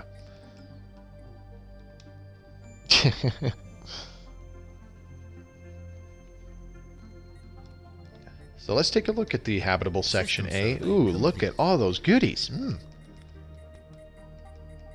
It's always nice when the Ringworld has a whole bunch of natural... what do we got? The Elvathari Confederacy is now more pacifist. Okay, that's fine. System survey it's always nice when the Ringworld's tiles get a lot of innate resource generation, just to help with production a little bit. Like I said, that first section is going to be about minerals. We're still going to put an art monument on it from the artisan troupe to help with unity production. And we're also going to do a paradise dome to help with happiness. Okay, let's do the next Ringworld section. Extraction patterns 3. That's good. That's good. Okay. Not terribly good picks, but we're going to do assembly algorithms to which... excuse me, which coincides nicely with gravitational analysis. I've actually done it before, and I have it in a save game, which I'm going to use for future videos, where I've done several tiers of gravitational analysis and assembly algorithms, and trust me, it's actually really nice when your buildings are retardedly cheap and build in the month. System survey complete. Oh, I guess you don't need to be over there anymore. Oh, there is a black hole with dark matter.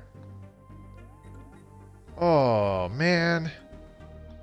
I need to get rid of a frontier outpost. But which one?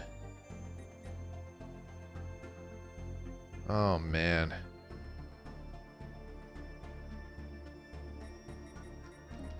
I'm generating several things of living metal. There's one of them. Okay, so I don't really want to lose that. What about this one? I think we could get rid of this one. What am I getting out of all this? Really nothing. I'm not getting very much from this frontier outpost. So yeah, I think that's what we'll do. Get rid of this one. And we'll see how much we lose. Bloop. There it goes. Yep. The blob has deblobbed a little. And then this guy, do I build it just right there?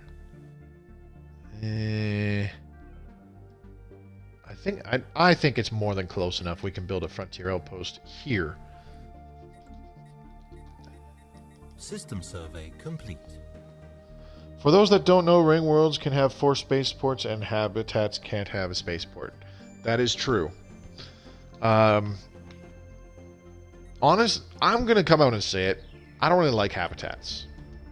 I think I've said it before. And I have reasons for it. I've actually done the math. I don't have Excel here at home, so you can't see my spreadsheets. But I've done a couple about the productivity of habitats, and I've compared them to not just a complete ring world, but plain old planets as well. But I've found that if you put all the resources into a complete ring world, the mineral cost and time it takes to do it is definitely more. But for each section of that ring world, it's simply more productive at just about everything than a habitat could be. The only 2 things that a habitat is useful for building is the power plants that they have, the energy buildings, because they produce 8 energy per building, and their laboratories, which produce 3 points of science in each of the 3 branches. So when you colonize a habitat, it's just like a colony. It has to have like a planetary administration, or like a habitat control kind of building, right? So there's that. Each habitat has 12 tiles, so you can build a maximum of 11. But let's be realistic here, you'll probably only build 10 buildings that produce System survey complete. the resource in question, energy or science, right? But let's say 11, because you're going to miss out on... Let's just say 11 for the sake of it, because you still need the planetary capital, and you don't build a leisure center for whatever reason. A fully developed habitat is still generating 33 points of science in each of the 3 branches. System survey with 11 laboratories. Okay? Now, if we apply that similar logic to a fully developed Ringworld section, you're actually developing 24 points of science in 2 of the trees, and depending on what kind of lab you built on a Ringworld section that is not your capital, you'll be generating about 96 points of science in that particular thing of research. It's basically a Science Nexus for that one type of science. For a single Ringworld section. Now, to be fair, it takes a lot more resources and a lot more time, not just to build the Ringworld and complete a full Ringworld section, but also to have it fully developed with buildings and fully populated, or, well, sorry, fully manned by pops. So there is that to consider as well, and I totally understand that. Migration treaty? Yeah, no. GTFO. Incoming transmission. To neutronium ore for lithuric gas? What does lithuric gas do again? I don't even remember.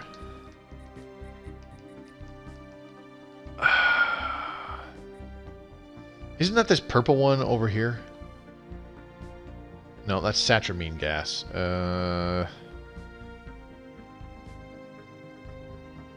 I can't remember if lithuric gas increases weapon damage or not. I don't think so. Does it just increase habitability? I think so. If that's... yeah, I can't remember. Do Ringworlds count against traditions and science costs? Yes, they do. And that's the other reason why I don't really like habitats either, is because for the number of habitats to be roughly even in the productivity of a Ringworld section, you have to have built and colonized more of them so that you incur a heavier cost to your traditions and your technologies, which I think is completely counterproductive to trying to build them towards generating more science or whatever. Don't get me wrong, expanding your empire and constantly focusing your new planets or whatever, or new habitats or new Ringworlds or new colonies, focusing them on science will still increase your science output, but it's a case of diminishing returns. Every time you colonize a new world, the unity costs and the science costs goes up for your traditions and your technologies by roughly the same amount, I want to say, or a slightly higher amount even.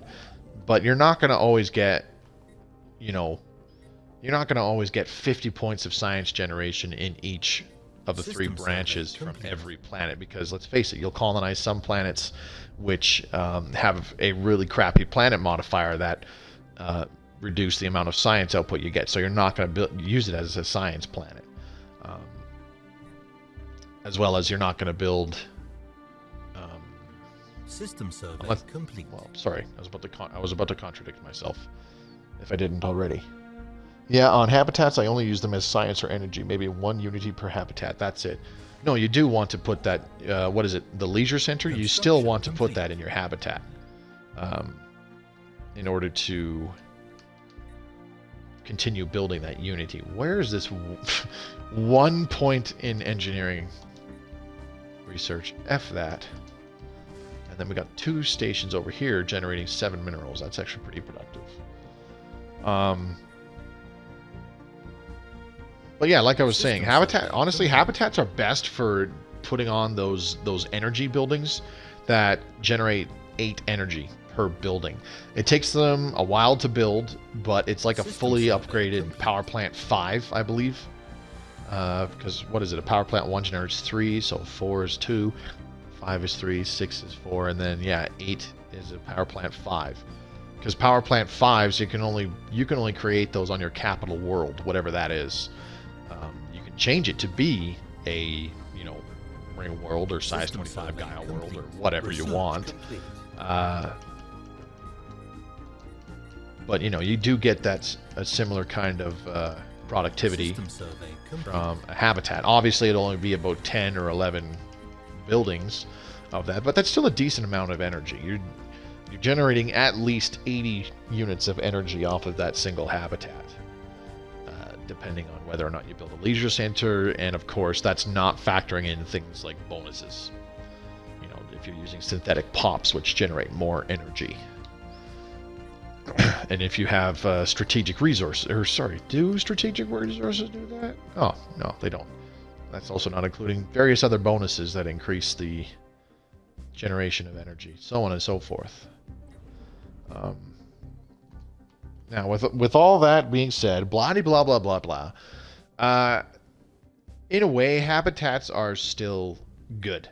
If you're really in a bind and it's like, oh man, I'm totally hemmed in on all sides. I cannot improve the production within my empire whatsoever, without doing things like researching repeatable technologies, which is just not an option.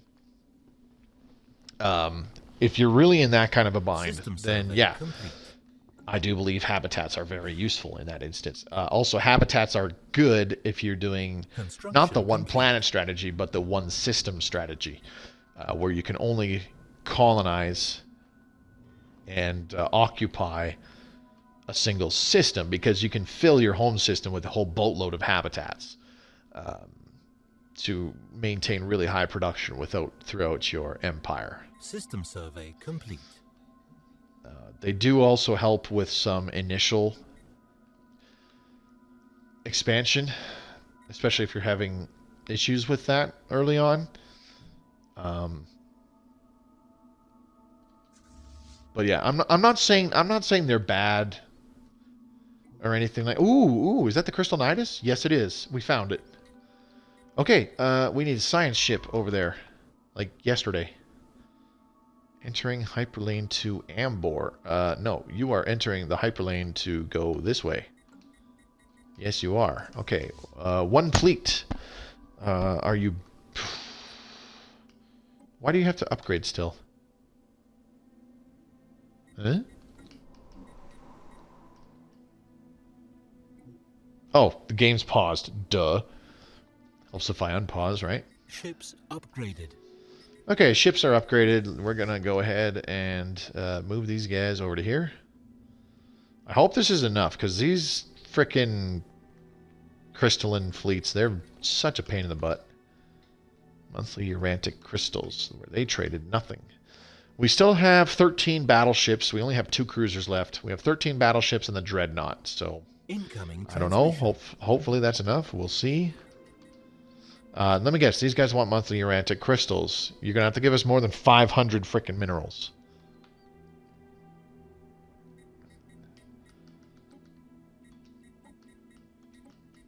Another thing that I dislike about habitats is that they use up an Ascension perk, and you could very well use a much, much better one in that slot. So I have a few problems with habitats. They're not bad. Not by a long shot. Extraction patterns or assembly algorithms? Let's do assembly algorithms. Assembly algorithms, since we did gravitational analysis of the physics tree. Yeah, habitats are not bad. I just have my own issues with them. I could shorten that by saying I have my issues.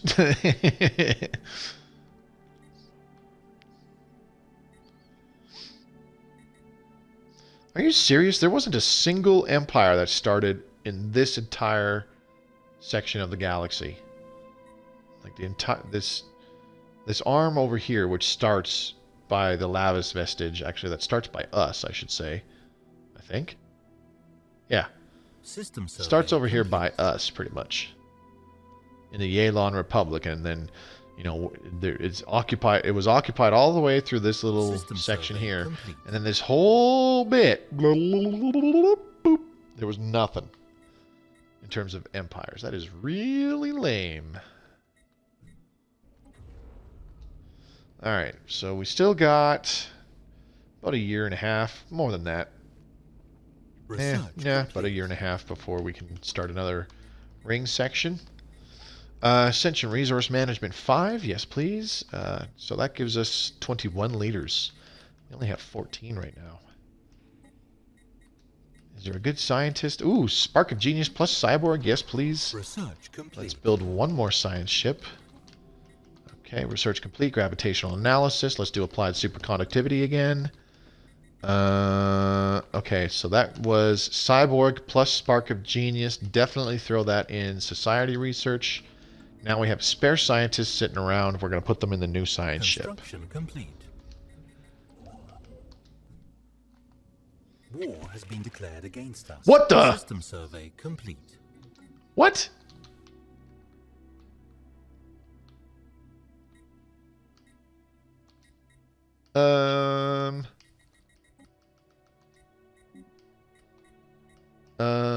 Destroy frontier outpost in Traber. What? Which one is that? Oh shit, it's that one. Oh, I forgot to look after finishing it. Damn it. Well, so much for getting the dark matter from that black hole. Son of a bitch.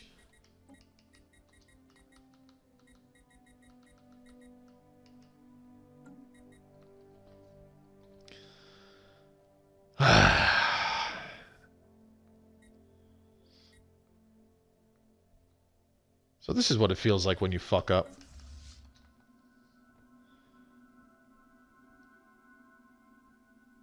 Okay, well, we're going to surrender to them, obviously, but we're going to lose our ruler, and I really don't... I really don't want to, but we're going to have to. Fuck it. But I don't understand. That is like nowhere... Look at how much space between there and over there. What the fuck? This frontier outpost has borders going like all the way over here, like way closer than that one. Come on. You guys suck. You are stopping what you are doing.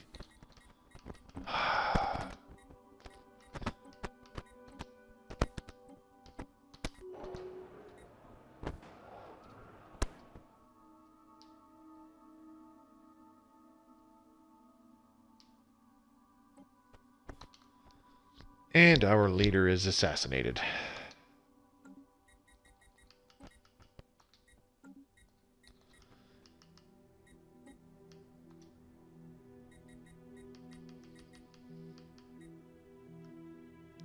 I got nothing to say other than fuck.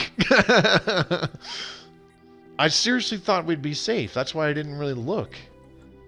Okay, well, I'm going to cancel the new science ship. Because I think if Benjamin Silverstone has decent credentials, we will make him the new leader. Because he's not doing anything. Let's see. Edict cost, spaceport build cost, yeah, you got nothing. Nothing good. Let's see. We need somebody that has the reformer trait again. No, that's not it. Where are they? Really? Nobody has it? Really? And we're losing influence every month now, too. Damn it. Damn it, damn it, damn it! Let's see, let's see. Oh, boy.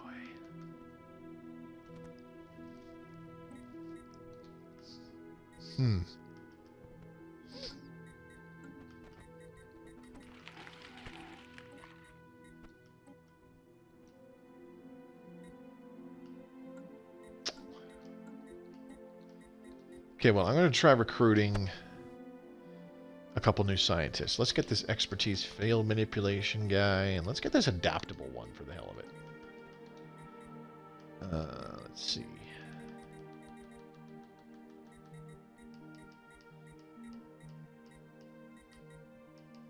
That's not the one that I just got. Oh, cruiser focus. Okay.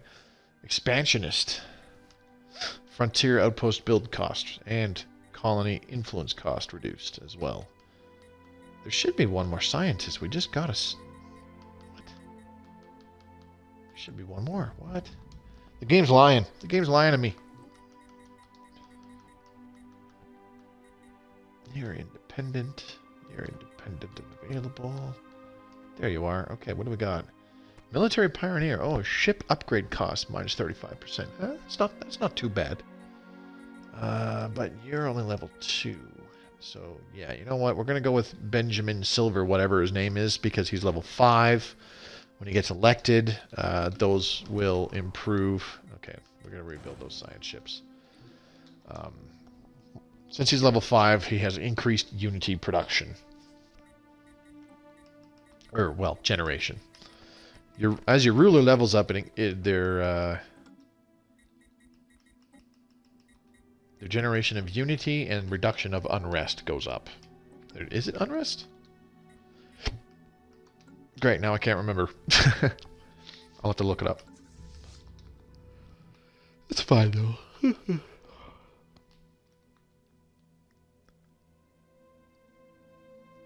Fuck, I'm so mad at myself right now for not double checking that. Once we built that frontier outpost. We really needed that frontier outpost. We really did.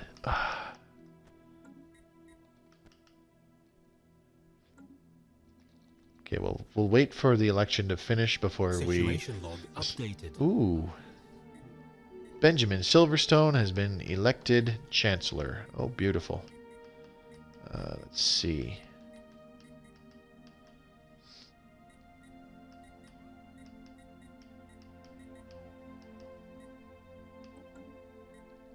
Now, the only reason we're generating influence right now is because Fallen Empire declare war. They are the only ones dumb enough to start a fight. Yes, because it was that frontier outpost we built to get the dark matter from that black hole. 43 months for the next tradition. That's actually starting to slow down quite a bit, which is surprising. Okay, so let's throw those new scientists in these ships. You in there, and then you in there. And we're going to start... Ooh, what's in here? Oh, a bunch of crystalline entities. So we'll start by wiping these little bastards out. Science ships, away!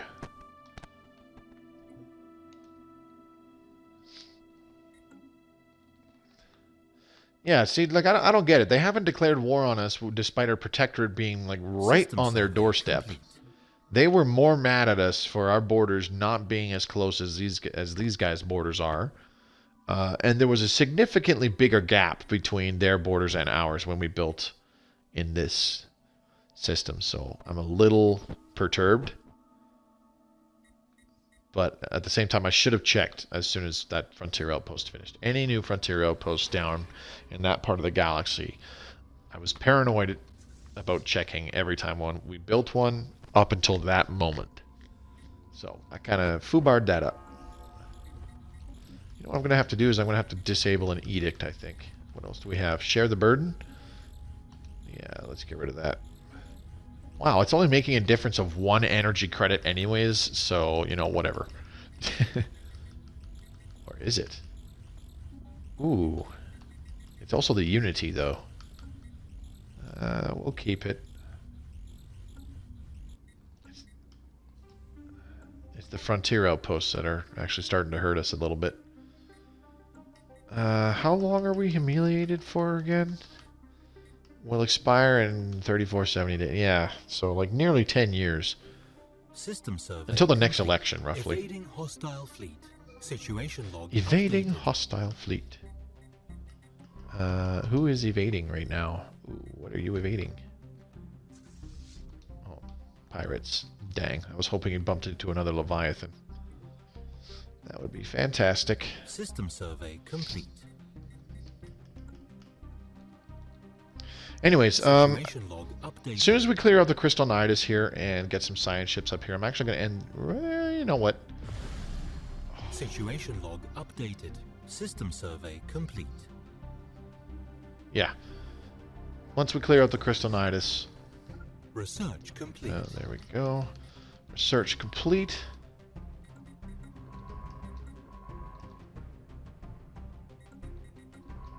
Why aren't you moving?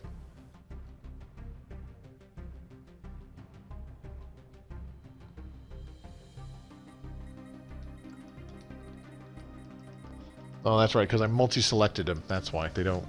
Doesn't work when you do that. I forgot. Duh. Yeah, I've had them declare war on me when I was superior with everything but science because I sent a science ship into their system. How'd you send it? Well, okay. Matter compression. Let's take that. So in about another 20 in-game years, I'll start colonizing those ruined Ringworld sections. Crystal Ball. The one fleet reports a significant crystalline presence in the Cormagian system. Evidently some kind of den, or at least a hub of crystalline activity. Blah, blah, blah, blah. Updated. The Crystal Construct.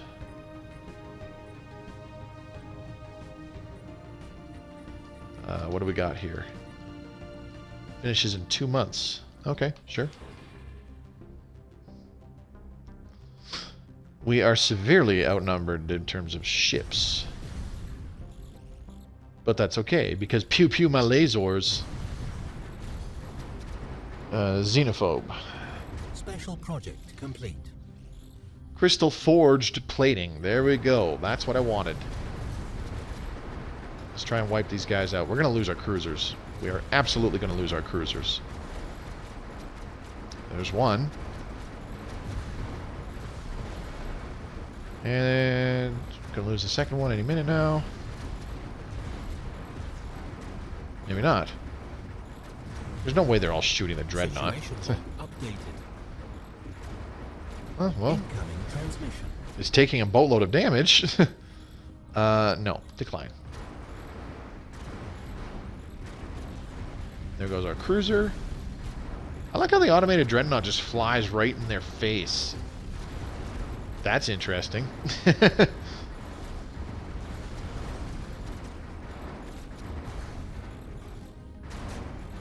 Situation log updated.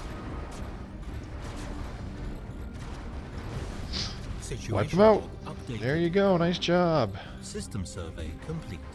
Haven't taken a dent in hull damage. Crazy.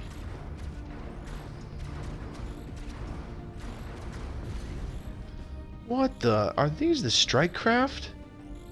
Those look so cool. Is that... I gotta take a look at this. Oh, I can't yet. Right. Gotta wait until the battle is over.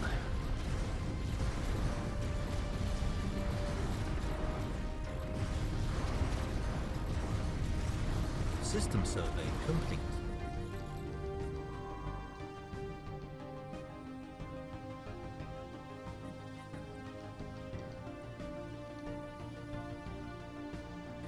System survey. Why did you stop moving?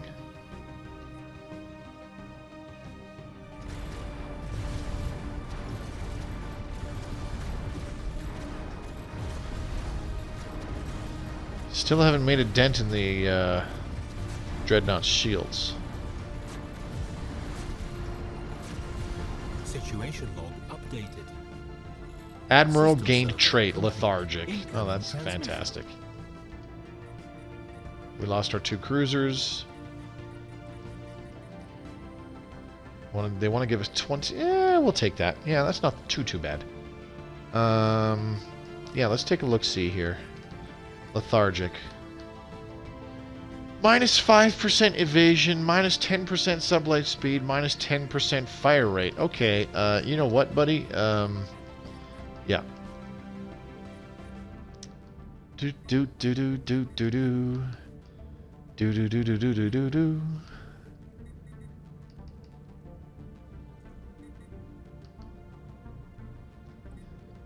Let's get this guy.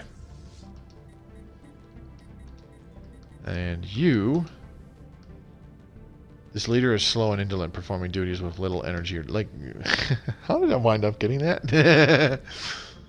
Dismiss because you suck now. You really suck now. Wow, that was awful. Okay, go here.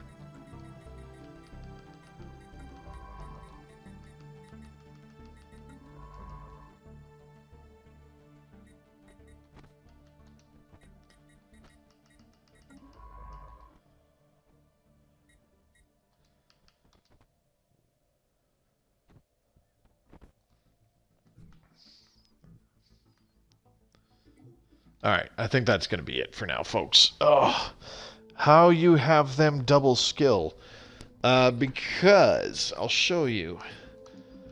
Society, traditions, because of this little thing called the Flesh is Weak. It's an Ascension perk where you get a special project in the situation log, and it takes up several months, but it turns all of your pops into cyborgs, including your leaders. So if we take a look at the one planet, let's take a look at this organic pop that is on this Paradise Dome right now. So we'll take a look at their details. Just one sec here. Sorry, I'm looking in the wrong screen. Go people, go species. The post one, cybernetic, increases habitability by plus 20%, plus 5% minerals generation, plus 10% army damage. And our leaders all get bonuses. So I go recruit new leader, and you can see this guy here. He has adaptable, which is a normal leader trait that any leader could get. But because all of our entire species is cyborgs, this governor also has the cyborg trait, which increases energy credits by 5%, minerals by 5%, and leader lifespan is an additional 40 years. Same thing with our scientists. You can see these three organic ones, they're all cyborgs too. It increases research speed by 5% and leader lifespan by 40 years. Cyborg admirals, plus 5% fire rate and plus 40 years to leader lifespan. Generals, plus 10% army damage and plus 40 years to leader lifespan. So that's why they have two traits right off the bat. There's also the synthetic ones, because I did shift, or sorry, we are materialist. So if I go to the policies tree in society, policies, I took artificial intelligence. Because we're materialist, once we got synthetics, we were able to give them citizen rights. And then there's also the technology. It's way down the tree in I can't remember if it's engineering or society. It's one of the two. Where is it? Synthetic personality matrix is what it's called. There it is. It's an engineering technology. You might have seen this before, but jeez, I suddenly have the hiccups. It allows synth pops to be leaders.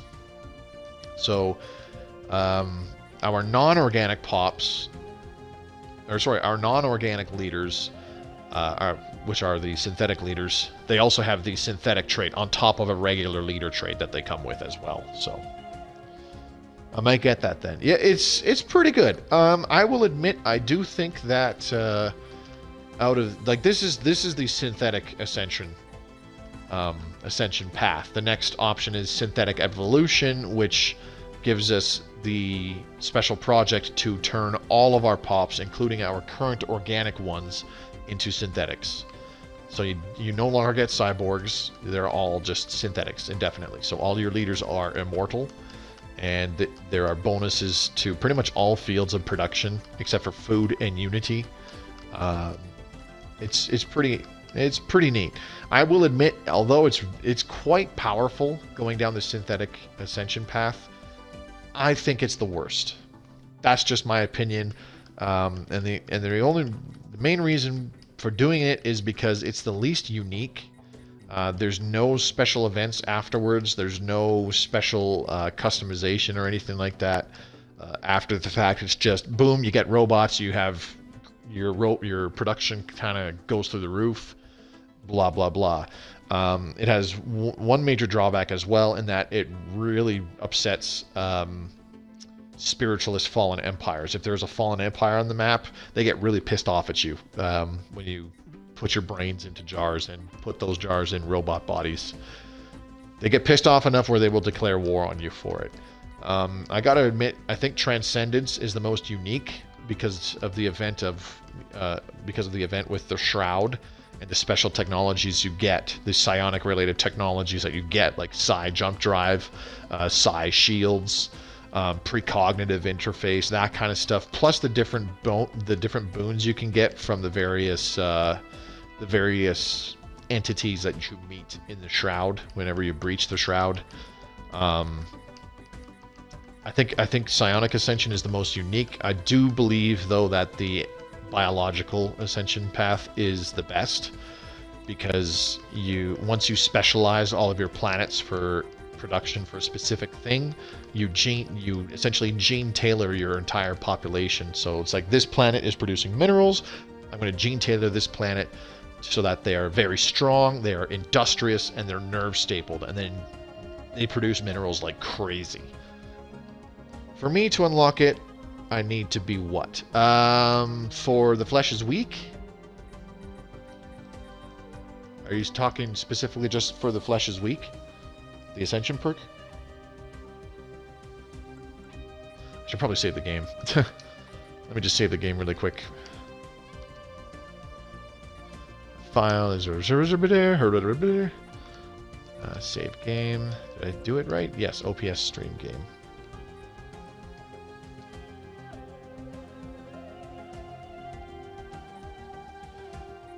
Okay, so the requirement for the flesh is weak is actually pretty low. All you need is the droids technology. That's about it. So we go to technology, and it's already opened up the research tree. You don't need the synthetics technology, but you do need droids. So where is it? It's a ways down there. It was a long time ago. This one, droids. It's after robots. So once you get robot workers, hopefully shortly after that, you get droids. Well, the actual progression is powered exoskeletons, and then robotic workers will show up, and then droids should show up at some point. So you need droids, and the only other real requirement is that it cannot be your first ascension perk. It has to be your second one.